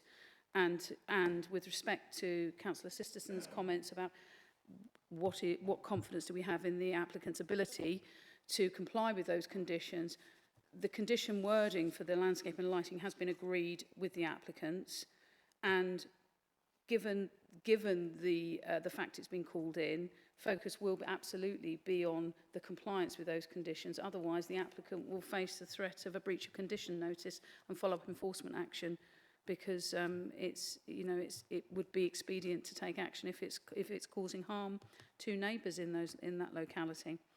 And I think, Chair, there was another comment that I think was, I don't know if Councillor Byrne had something else to say on that. No. I wouldn't worry too much about comments because we're going to get on to the debate side of things. So I think it's mainly just to round off the questions. Councillor Maney, you had a question? Oh, that's okay. And Councillor Byrne, is it a question or something for the debate? Just wanted to see Nadia smiling. I'm probably the councillor that sends her an email every day, complaints about enforcement. We haven't got any enforcement. We can't enforce anything, can we? So I've said today, she needs resources or whatever. I mean, we've had one on Branksome a year, we've had a nursery 3 years, so we haven't got... Probably wouldn't disagree with you, Councillor, but I am going to cut you short there because that is more of a general statement and we do need to move on. People are just going to carry on if we haven't got enforcement. These guys are working their butts off, and you can't... If you haven't got enforcement, it's just a waste of time, isn't it? Okay, thank you. Any more questions for Nadia? Okay, then I think it's worth moving into the debate. There are certainly a few key points that have been brought up there, which are worth dwelling on.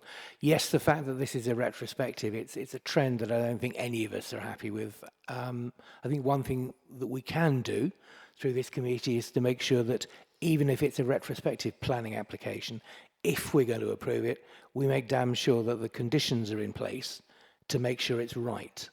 And I think, I mean, we mentioned drainage was mentioned, and you know, it's up against a railway bank. Drainage for me would be quite important.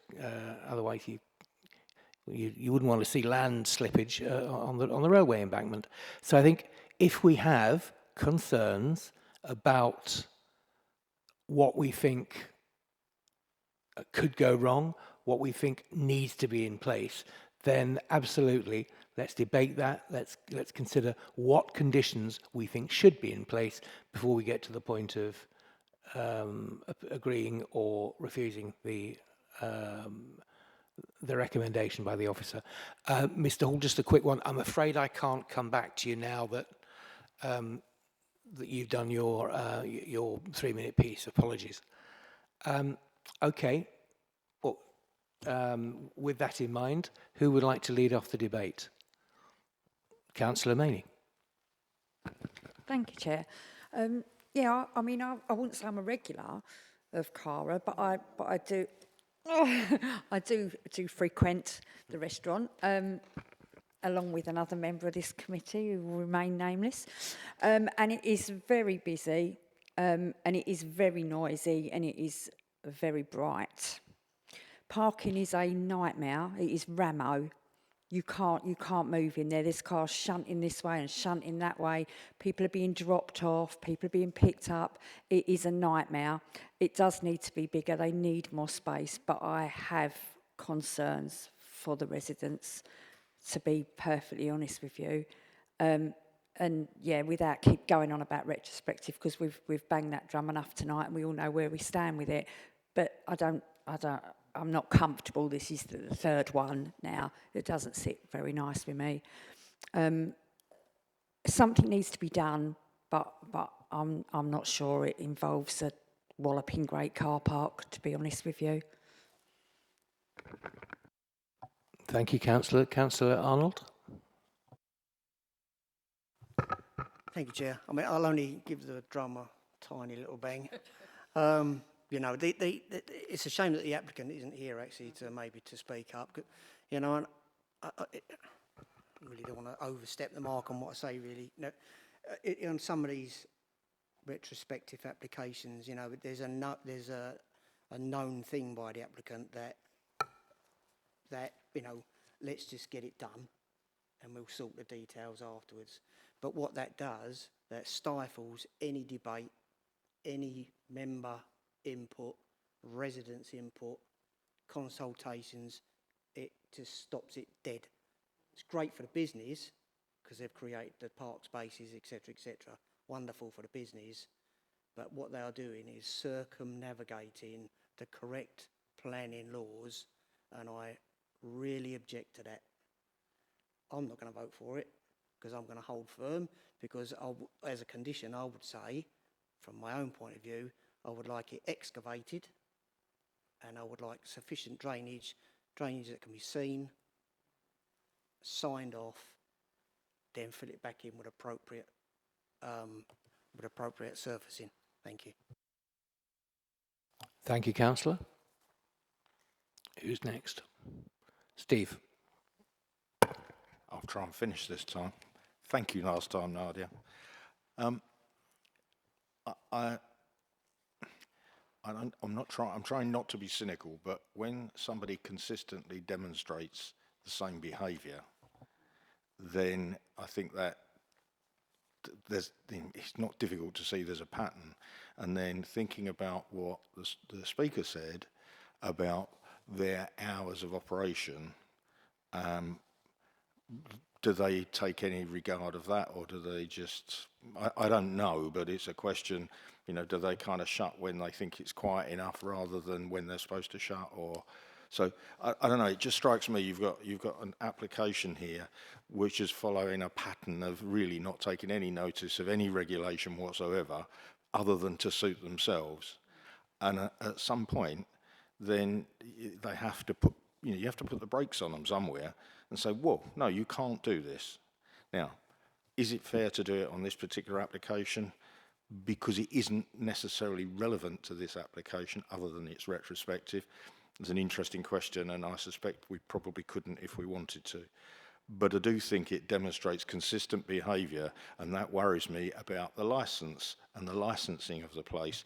And it would be interesting if the licensing people experience something similar, where they maybe have had some complaints that they're operating outside of their allowed hours, and that's kind of running in parallel to us. And it's the same people just saying, well, we don't care, we're just going to do what we want. That's my big concern with all of this, is it's a pattern of behaviour, it's repeated behaviour, and what makes you think we can do anything about it seems to be the attitude. Thanks, Chair. Thanks, Steve. I think on this particular point, which has come up a few times, I'd just like to bring in Ashley to give us a bit of an understanding of what we can and what we can't do in terms of looking, you know, in terms of this being this individual being a potential repeat offender.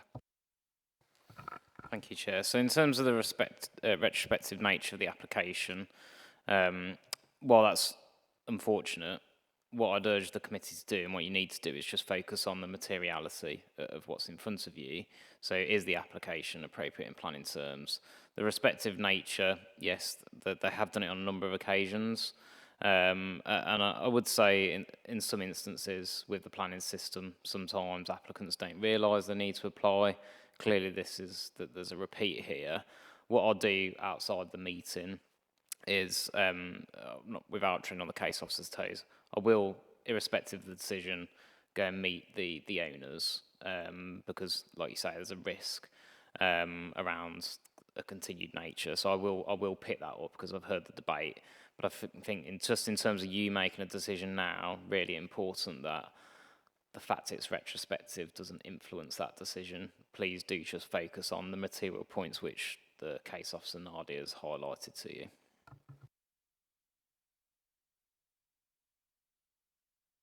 Councillor Shinnick and then Councillor Lydiard. Yeah, just one thing I wanted to pick up on.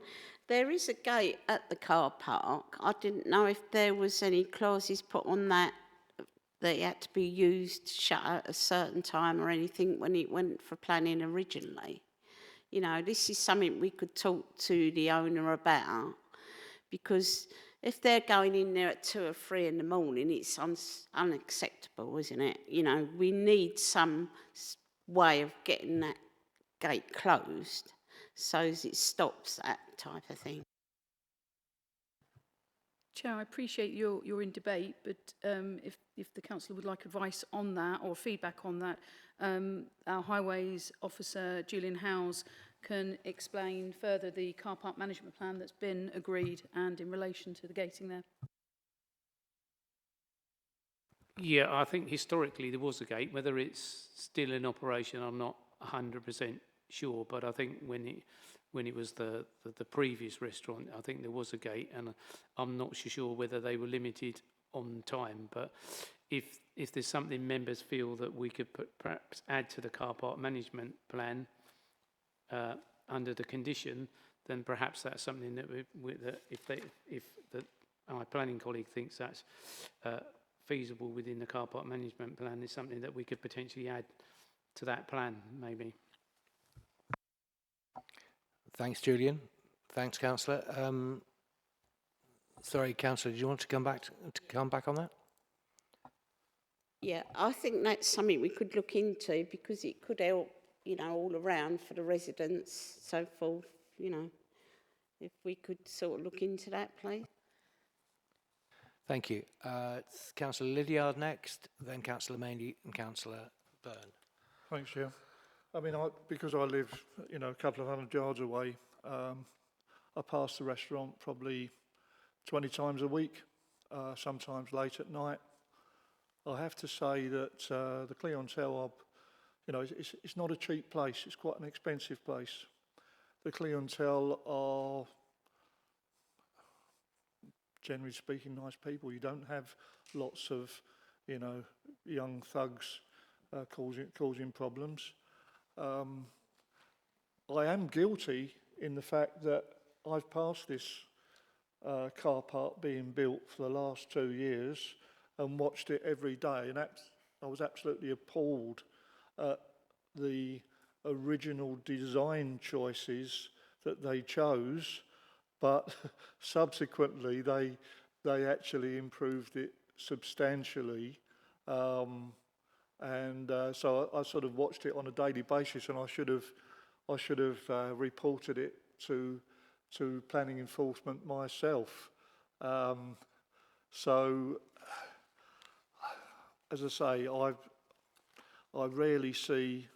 Well, in fact, I've never seen any antisocial behaviour. And that's not to say that there isn't any, but I have never seen it, having passed there 20 times a week. So, thank you. Thanks, Councillor. Councillor Maney. And unless anybody else has got, I'm going to suggest Councillor Byrne and then Councillor Sisterson, and then I suggest we move on to making our decision. Okay, so Councillor Maney. Thank you, Chair. I just had a quick look on the internet, and Monday to Thursday shuts at 11 p.m. Friday and Saturday it shuts at midnight, and Sunday it shuts at 10 p.m. Now, I think it's fair to say I've probably been in there most nights of the week of there, and when I've left at probably 11 p.m, there's been cars coming in. So I do think we need to look at that. I think that's important, because I don't leave early, and there are, on more than one occasion I've seen. I think Councillor Arnold is nodding his head. So yeah, we've been having hearty knees up in there quite regularly, and yes, definitely the cars are coming in at 11 o'clock. So they're not sticking to their hours, are they? So we do need to look at that, I think. Thanks, Councillor. Councillor Byrne.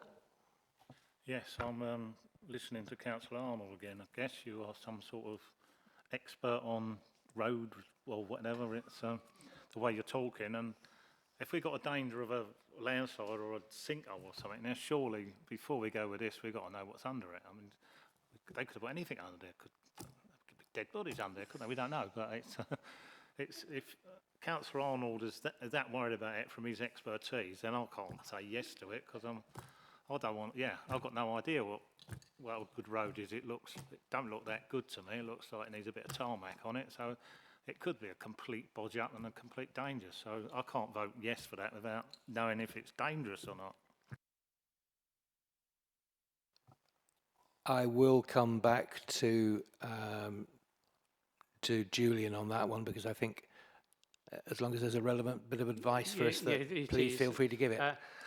Normally, with planning applications, obviously not a retrospective potentially, but maybe something we can look at. We do ask for details of construction details and surface water drainage. So perhaps that's something that we could add as a condition, that they provide details of how they've constructed the car park. Thank you. Councillor, oh, sorry.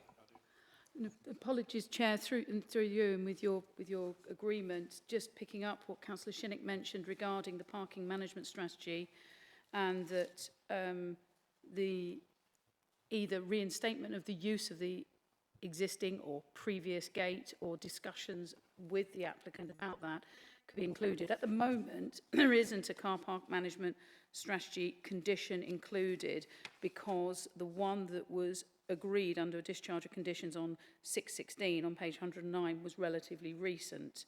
So it wasn't considered there was a need to have a fresh one. However, listening to the debate this evening, a condition relating to a revised parking management strategy could be included if members voted that way. So I just wanted to highlight before you got to the stage of actually discussing any recommendations. And to mention that along with details of construction condition as well, as Julian mentioned. Thanks, Nadia. So, Councillor Sisterson? Yeah, I'd like to sort of take it back and think if it wasn't retrospective, if it was an original planning application, what conditions would we put on it? And, you know, I'm quite new to this, so I'm not an expert, but presumably there would be construction, yeah, there would be construction issues. There'd certainly be landscaping issues, without a doubt. So things like that. So I think it maybe needs looking at more thoroughly. Thank you, Councillor. So, just to wrap up, I think we seem to be in agreement in terms of, you know, should the car park be larger? I think nobody's objected to that idea, and certainly, as Councillor Maney said, if you've got cars trying to do human Tetris, then it's probably better for the neighbourhood that you don't have too many of them spreading out onto the road. However, we do seem to be sharing a number of concerns around the lighting, around the landscaping, and particularly the line of dead trees that's currently not gracing the pavement. And we also seem to share a concern about the actual hours that are being kept. And whilst there's a lot of that we can't address, I think the recommendation was to address that through the out of hours team. But we do seem to be agreed that we could and should put in a condition around the revised parking management scheme.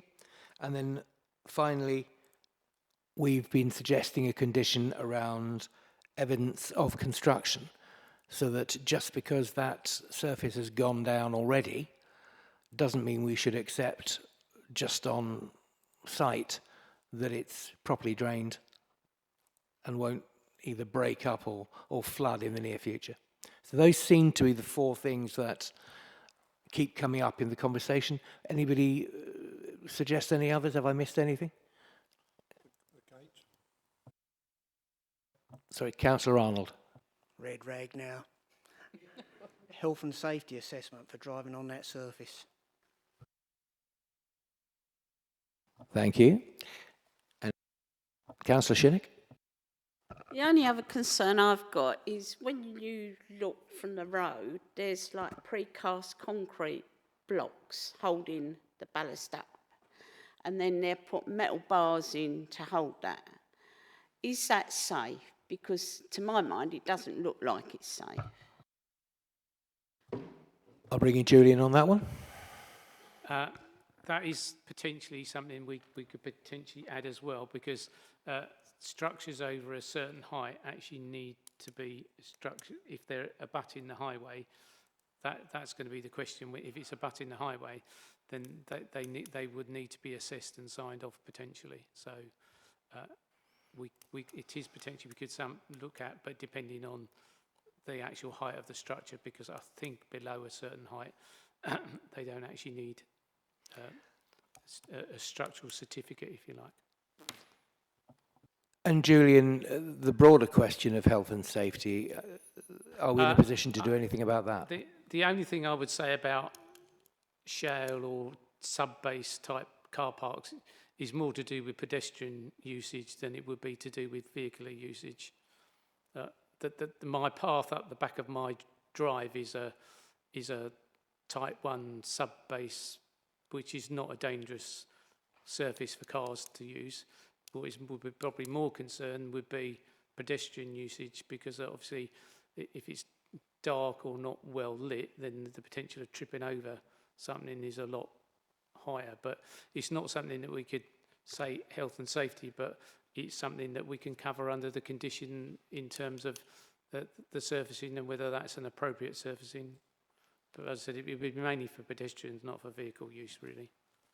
I mean, ultimately, what I would say, it will probably wear more than a tarmac surface, and they may all get ruts in it. So in the long run, it may be less of a benefit, but in terms of what we're looking these days, if you look at somewhere like Norfolk and Suffolk, they're now talking about potentially asking people to take their concrete and thingy drives and put these shale type sub-base drives in because they're better in terms of sustainable drainage. Thanks, Julian. Nadia, do you want to comment, and then I'll go back to Thank you, Councillor. Chair. And just so I'm clear, just so with respect to any additional conditions that may be added, members already have the landscaping and lighting conditions, and just to be clear, I haven't heard any other wording that would need to be included within either of those that are in the report. But in terms of additional conditions, I'm effectively hearing two. One relating to a revised and updated car park management strategy, specifically in relation to reference to the gate as well, and we'll look at that together if the vote goes in that way. And the second additional condition relates to details to be agreed regarding the nature of the construction and support and drainage of the car park and the surfacing. Yes, I had two items which were both in that All one. within that. I've added to that based upon the debate that's carried on. So it's two additional conditions. Two additional. And separate to that, and separate to planning entirely, one action would be to flag up with the licensing team queries regarding hours of operation, which the Chief Planning Officer may then pick up separately in a discussion with the owners. But do let me know if there's anything I've missed there, but it's those two conditions that I believe that members wanted including. Thank you. Councillor Arnold, would that satisfy your concerns? Yeah, I'm not going to drag this. I know it's getting silly, but with respect, type 1 on your property is type 1 on your property. This is a car park. When people step out their car, they are a pedestrian.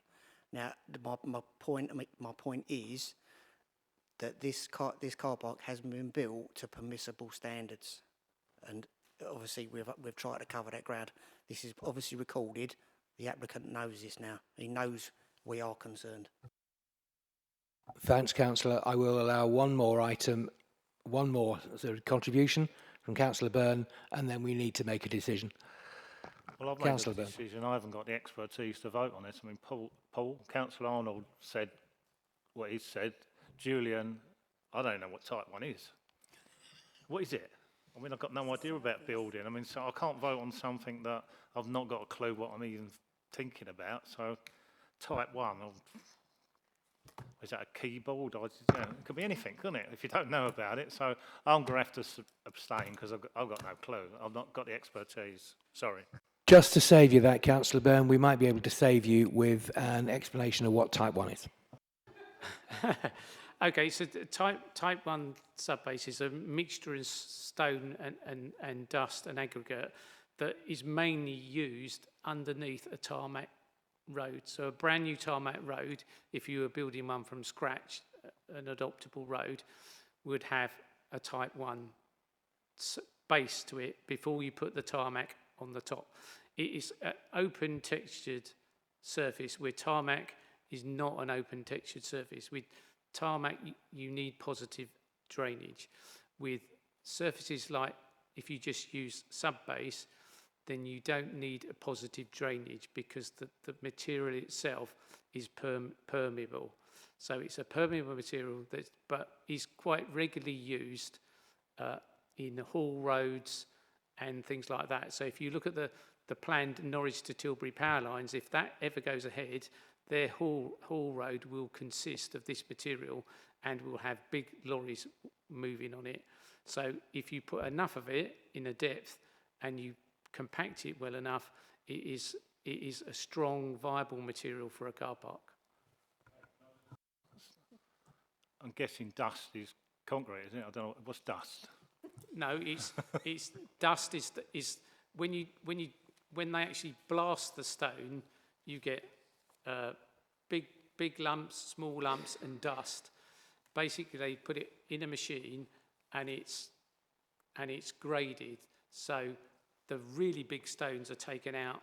The smaller stones and the dust pass through the grading sieves, and you get this material, this type 1 material, and they use it underneath roads to compact, and we've used it in a lot of our adoptable roads, and we in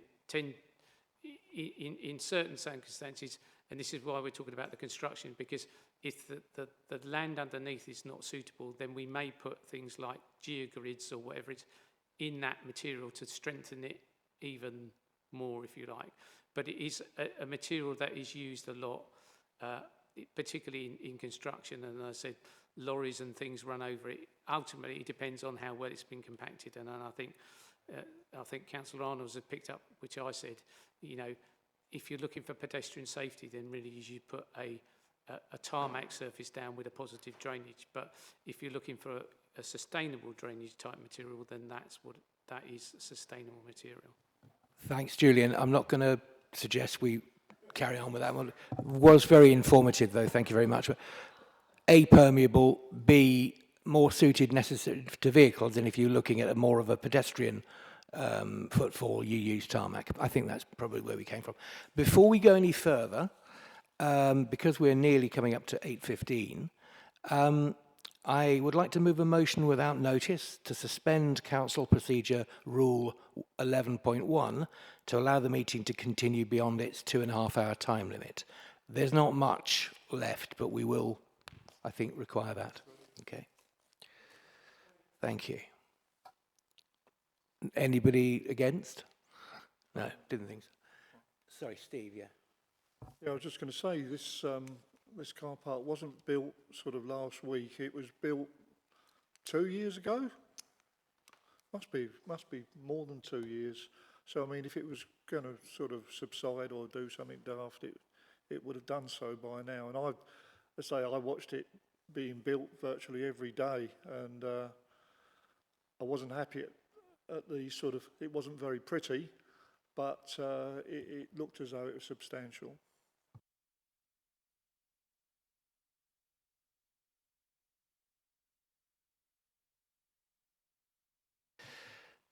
Thanks, Steve. Sorry, I just want to make sure we're clear about the next stage. What I want to do is to, before we put the proposal to the committee for approval or rejection, I'd just like Nadia, if she would, to once more note the 4 conditions that we now have, just to make sure everybody's clear about them. Yes, Chair, no problem at all. And through you, Chair, I make it a recommendation of 6 conditions in all. The 4 that are in the agenda before you, which include the lighting and the landscaping ones that we'd referred to, and the 2 additional ones that have come out of the debate. One relates to details required to be agreed relating to the construction, drainage and support and surfacing of the car park. And the 4th additional condition, as you referred to it, relating to the revised parking management strategy. Through you, Chair, I don't believe there's a need for a highway authority consent informative, but Julian will nod at me if there is, just bearing in mind his highway comments earlier, and if there isn't, so that there isn't, that's fine. So it's those additional 2 on top of the 4 in the agenda tonight. And with your agreement, we'll agree the wording of those under delegated authority with you. Thank you. Thank you, Nadia. And of course, when I said 4, I meant 6. So, to the recommendation.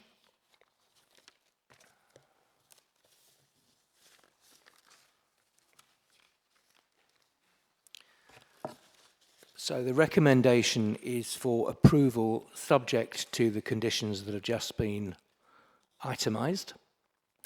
So do I have a mover to approve that recommendation? Councillor Lydiard. Do I have a seconder? Councillor Polson. All those in favour?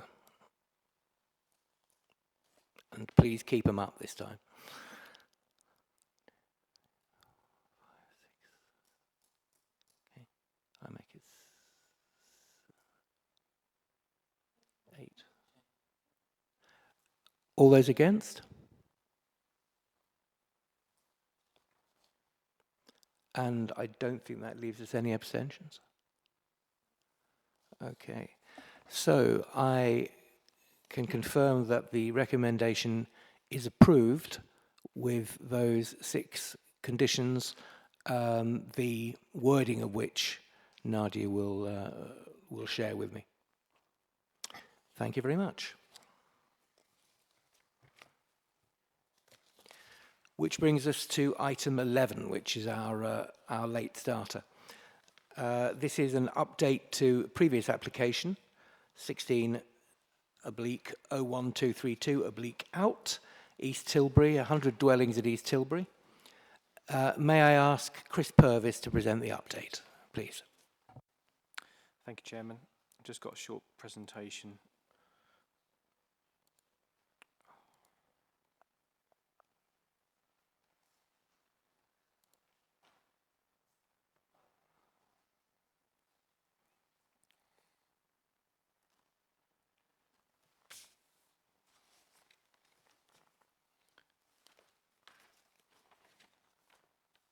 Emma, can you maximise that? Thanks.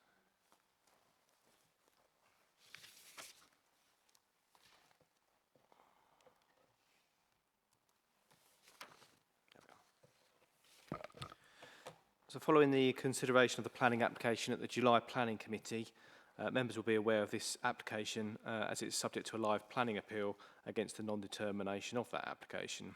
This report is to seek the Planning Committee's decision on 2 points as an update. 1 on the withdrawal of reason 8 and 2 to seek delegated authority to the Chief Planning Officer.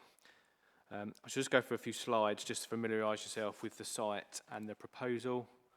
So it's land to the west of East Tilbury, north of the railway, south of the railway and to the north part of the Muckingford Road. And there's an aerial photo to show it as well.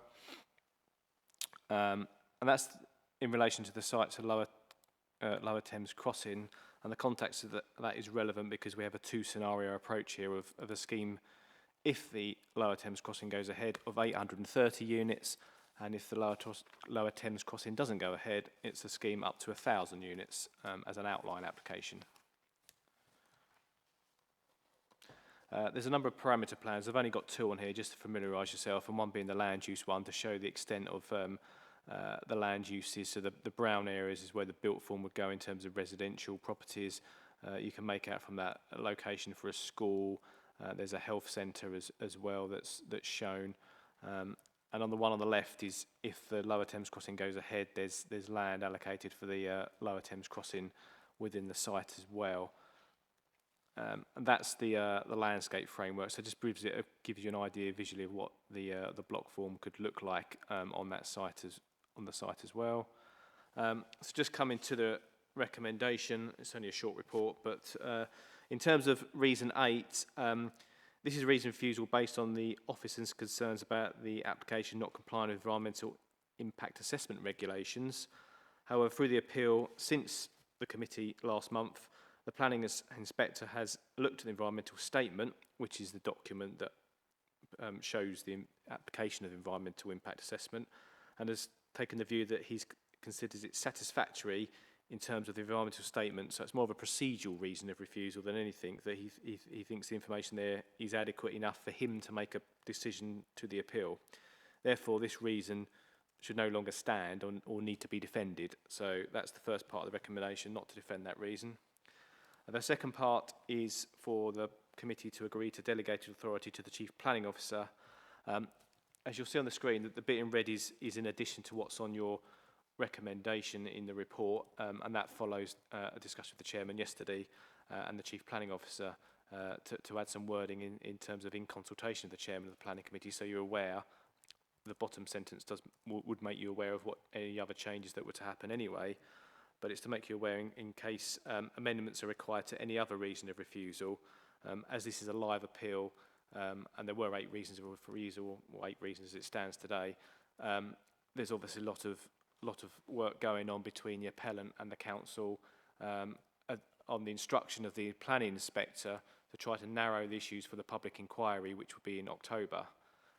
I say that in terms of other reasons there that could be amended, such as the one regarding education. In terms of our education authority are looking to agree details about the school that's on the plans, the primary school that's proposed.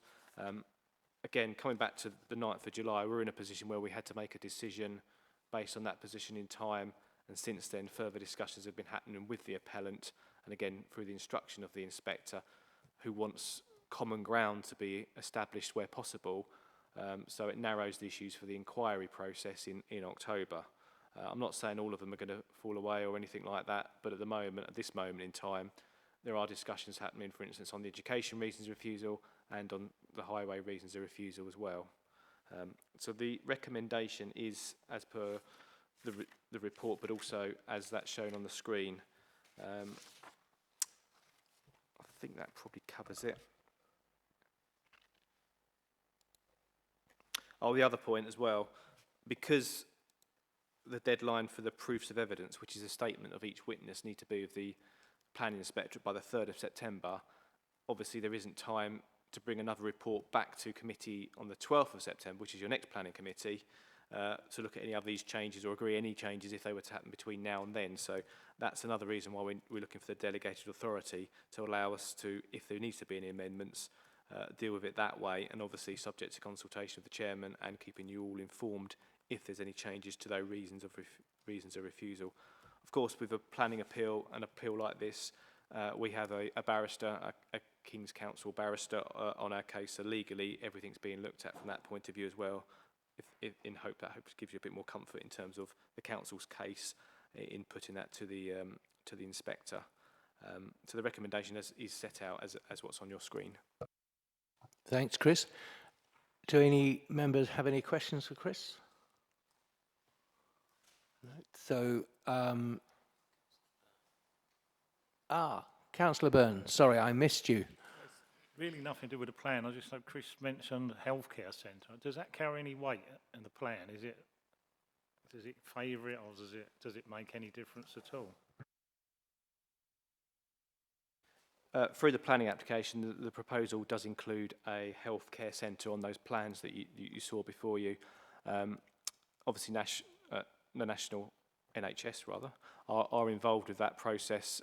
They've identified a financial contribution in favour of being provided for this application rather than a health centre on site. And that, as I understand it, is what would be looked at in terms of Section 106, a healthcare financial contribution rather than actual healthcare centre on the site. But if the application were to be allowed on an appeal, there is still the option there of a health centre on the site if the NHS change their mind in the future and want something on the site. Thank you both. That's useful. So, clearly what we're being asked is to remove one reason for refusal. Are you all comfortable that you understand what refusal and why we're taking it?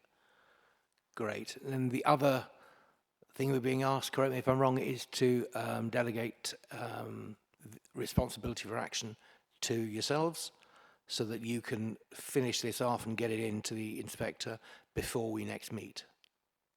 Yes, that's correct. So, any thoughts, or are you comfortable enough with what's being asked? Councillor Sisterson? Just a quick one. So we're delegating authority to get this particular stage of it through. Is that just for that length of time, and then will things start to come back to us after that, or is it for the entire appeal process? Chris? It's to delegate, so if there's any further changes to any of the reasons of refusal as they stand at the moment, in consultation with the chairman, to make you aware of any of those changes, and then we can update you accordingly through that process. So by the 3rd of September, the council will know for sure in terms of what witnesses it's going to call to the public inquiry, and therefore know what reasons of refusal are therefore being defended in the public inquiry process. So I guess what I understand there in terms of the original question is this is limited to work on the reasons for refusal. Yes. Okay, so I get the feeling that if I move to the recommendation that I won't be pushing it a closed door. So the recommendation is to approve these two items as requested by officers. Do I have a mover? Councillor Lydiard? A seconder? Councillor Polston? All those in favour?